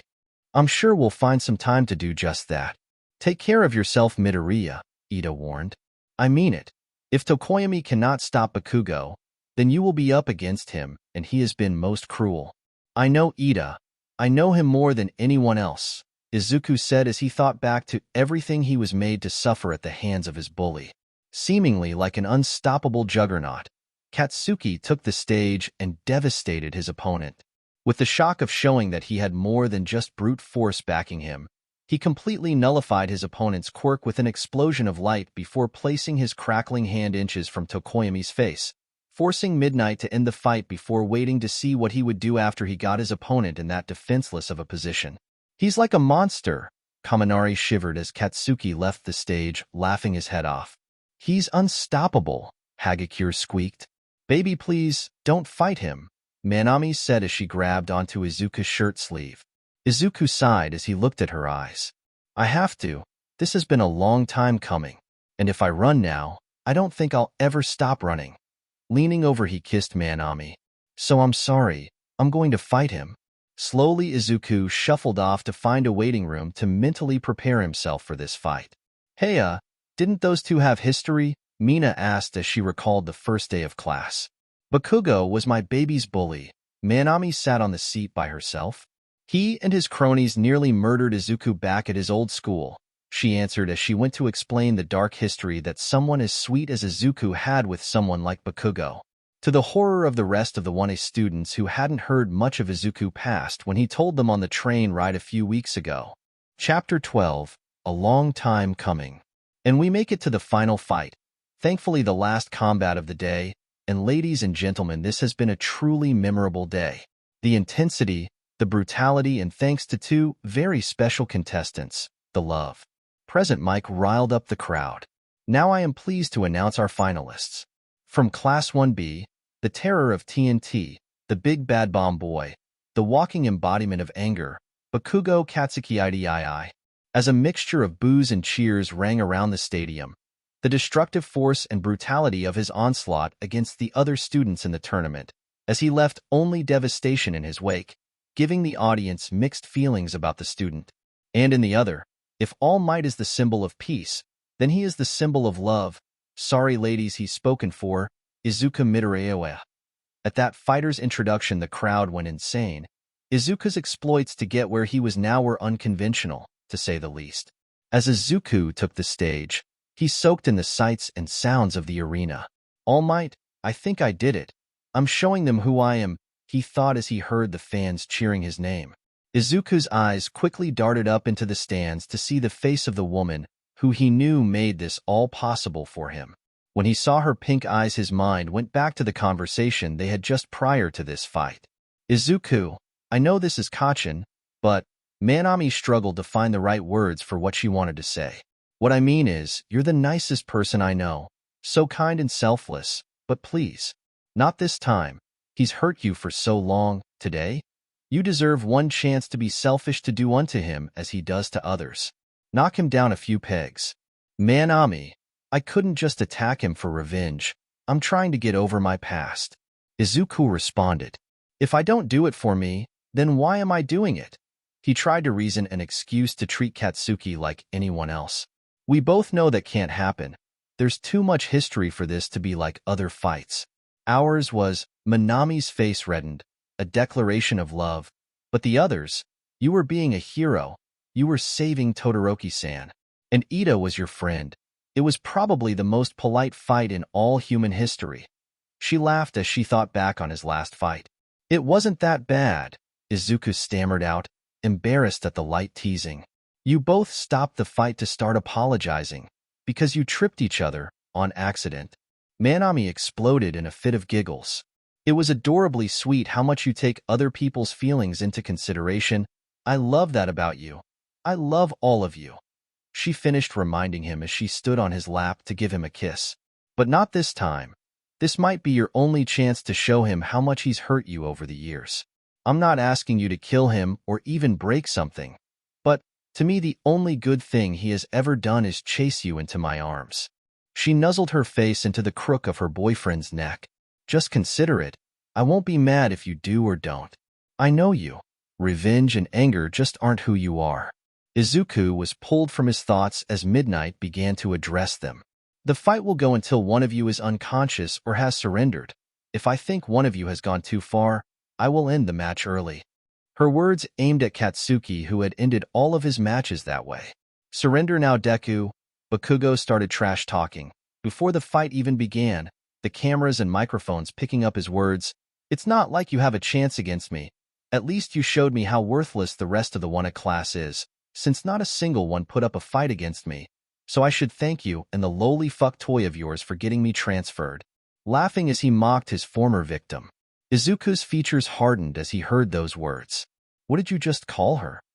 Izuku snarled at his childhood bully. A lowly fuck toy, but I guess that's being generous, considering she whored herself to you in the first round, Bakugo responded, watching in glee as his old punching bag got even madder. I mean, what kind of girl just lets you do that to her on national television? At this point, Izuku's rage was peaking, listening to his opponent insult Manami.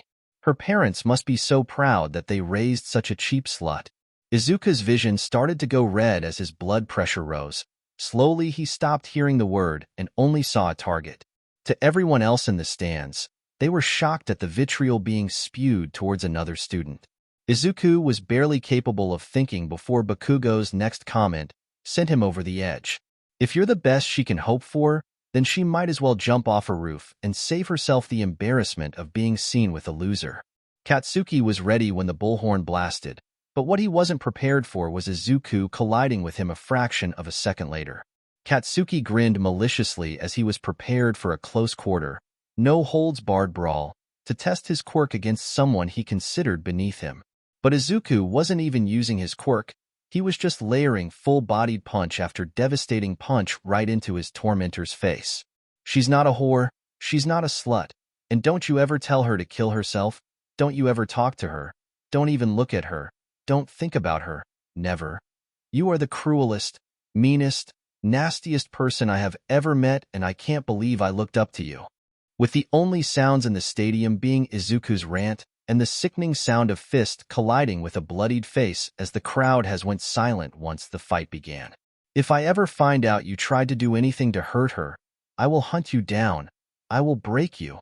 I'll kill you. Izuku screamed into Bakugo's disoriented face.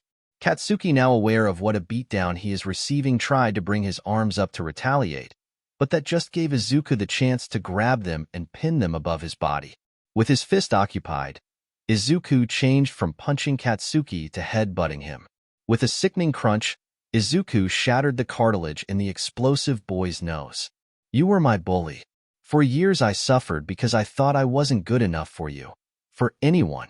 I had nightmares for years about you, and sometimes I still do, but no more. I'm not afraid of you anymore, Kaken. I pity you. I pity what you will become, because deep inside I know you can do it. You can become a hero if you pulled your head out of your own ass and tried. Katsuki's blood ran like a river from every orifice in his head. The nose, mouth, eyes, and ears. I have friends, family, and people I love. Izuku continued ranting even though Bakugo was swimming in his own head.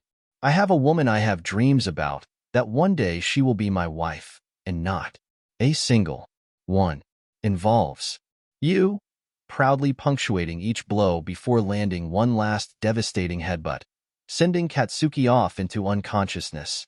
The entire crowd sat silently as the normally heroic lover stood, his fists dripping with the blood of his opponent, as even more was centered on his forehead while it trickled down his face, past his tear-soaked eyes. Izuku looked up at the quiet crowd before silently walking back to the waiting room. Ignoring Ms. Midnight declare what the outcome of the match was, he didn't care anymore. Not with how sick he felt right now. I have to go, Manami said to her classmates in the booth. He needs me. She finished before she running full tilt to intercept her boyfriend before he could get too far. She found Izuku covered in Katsuki's blood, sobbing in the hallway just outside the stage. In an instant, she pulled him into a gentle embrace and rests his head against her chest.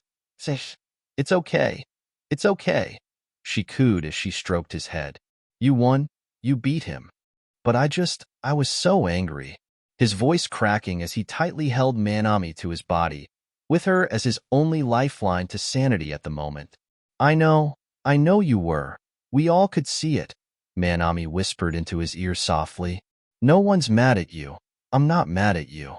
But I wasn't, He stuttered as he tried to find some way this was his fault, his naturally timid nature fighting everything to come forth in this stressful moment. You let it out, all those years of bottling it up, and it all came out at once. Manami reasoned as she began rubbing circles in his back. You needed that. Just like you need this. Like you need me. Focus on me. It's just us. No one else. She instructed him as Izuku's eyes fluttered close and he rested on his girlfriend. Izuku woke up later on a couch in one of the waiting rooms, with his head in his love's lap. She was twirling a strand of his hair in her fingers. Hey, he said as he looked up at the ceiling. Hey yourself, you feel better? She responded as she gently hummed a tune. Yeah, lots. Have they announced the winners yet? He asked, not getting up from his resting position. Izuku found it was really comfortable. Not yet. Ms. Midnight came by 5 minutes ago while you were still out and said she'd give us some more time. Bakugo still isn't out of the infirmary yet from what she told me. Manami's volume low and in the dimmed lights, Izuku felt very calm and relaxed. Do I really have to go back out there though? Izuku asked. Manami shook her head. If you don't want to, we can run away together. After suggesting that plan, she blushed and began looking to the horizon. Oh, we can go to a foreign country, buy a farm and forget about all this hero business. Just you, me, and our children, she said, imagining a possible future. That sounds nice, but I don't know the first thing about farming, and I know you don't want to leave our friends behind like that, he replied, countering that plan with the most basic of knowledge of his girlfriend. Oh well, I guess you're right. Sorry, little Ezekiel and Mary. Seems Daddy isn't for that life. Izuku laughed at his girlfriend's strangeness. Why the American names? He inquired. Oh, I forgot to tell you. We become Amish farmers. She answered with a kiss on Izuku's forehead that she had cleaned while he was asleep, along with his hands. Recovery girl had come down while he rested to assess him and bandage him up. Ha, now I know you don't want to do that. You know the Amish don't use computers, so you'd have to give up all those videos you watch on your phone. He lightly teased. Manami gasped as she hadn't thought about that. Well, maybe I could be an Amish who also uses the internet? Izuku shook his head. Think that's against the rules? Then we'll just stick with this until something better comes along. Manami carefully pulled herself from under him and crawled onto his torso, resting her head on Izuku's chest. I think I used up all my better when I met you. He smiled as he wrapped his arms around her, perfectly content to just lay together. That's romantic. Someone's fishing for a happy morning. She yawned as the stress of the day started to catch up to her as she got comfortable, with Izuku copying her moments later. What do you think our parents are doing right now? Izuku wondered aloud as he stroked her back. Planning the wedding, what else? Manami quietly responds. Both teens looked up as they hear a knock on the door. Come in, Manami called out to the door. Carefully the door opened and Midnight stuck her head in the room. Seeing that Izuku was awake, she was now able to inform him about what was happening. We're starting the awards ceremony, then you can all go home and get some well-deserved rest. Both lovers separate and quietly walked back towards the stage. Manami hung back at the entrance instead of heading up to the rest of her class. You earned this, love. She told Izuku to ensure he knew that this was his accomplishment. Slowly as Izuku started down the hall, he looked to Ms. Midnight. So, how did I do? Ms. Midnight gestured to the crowd. Take a look for yourself, she told him as once he stepped out into the light. The entire arena erupted into applause for Izuku. You made it, kid. Izuku traced his line of sight to the third place, where Tokoyami was stoically standing. Then his eyes flickered to movement, and he nearly doubled over in laughter at the person in second place. Bakugo had been chained to a concrete post while he snarled and swore at everyone and everything. That's Ms. Midnight shook her head. Nope, get up there, sooner you do. The sooner we can pretend parts of today were nothing but drunken hallucinations. Izuku started to take a step forward when Midnight held him back. Oh, before you go, if you two lovers ever want to spice things up, I'm always available, she offered as she caressed his cheek. Good thing to know, Izuku stuttered as he half-sprinted up to the first-place pedestal to avoid the situation he was in. So, good job, everyone, he nervously said to the other two, unsure of what to do at the moment. Yes, your fights were inspiring, my friend, Tokoyami stated solemnly as he had rather enjoyed watching Midoriya's battles more than others, which might have something to do with seeing Bakugo get destroyed by Midoriya. Izuku pivoted to look at Katsuki, who was seemingly trying to explode him with sheer anger. Fuck off, Katsuki spat in his direction. As All Might passed out the medal to the winners, he leaned in to give Izuku a strong hug. Meet me at our usual place, I'll text you a time, he whispered into his protege's ear. Slowly Izuku nodded as the first place medal was placed on his shoulders. Izuku was barely conscious as the 1A class rode the buses back to the school. Manami had settled into his lap, and the two had been left alone by the rest of their classmates in the back. Ai-chan, Izuku quietly whispered. Yes, Midoriya, Manami mumbled back. I love you. I love you too.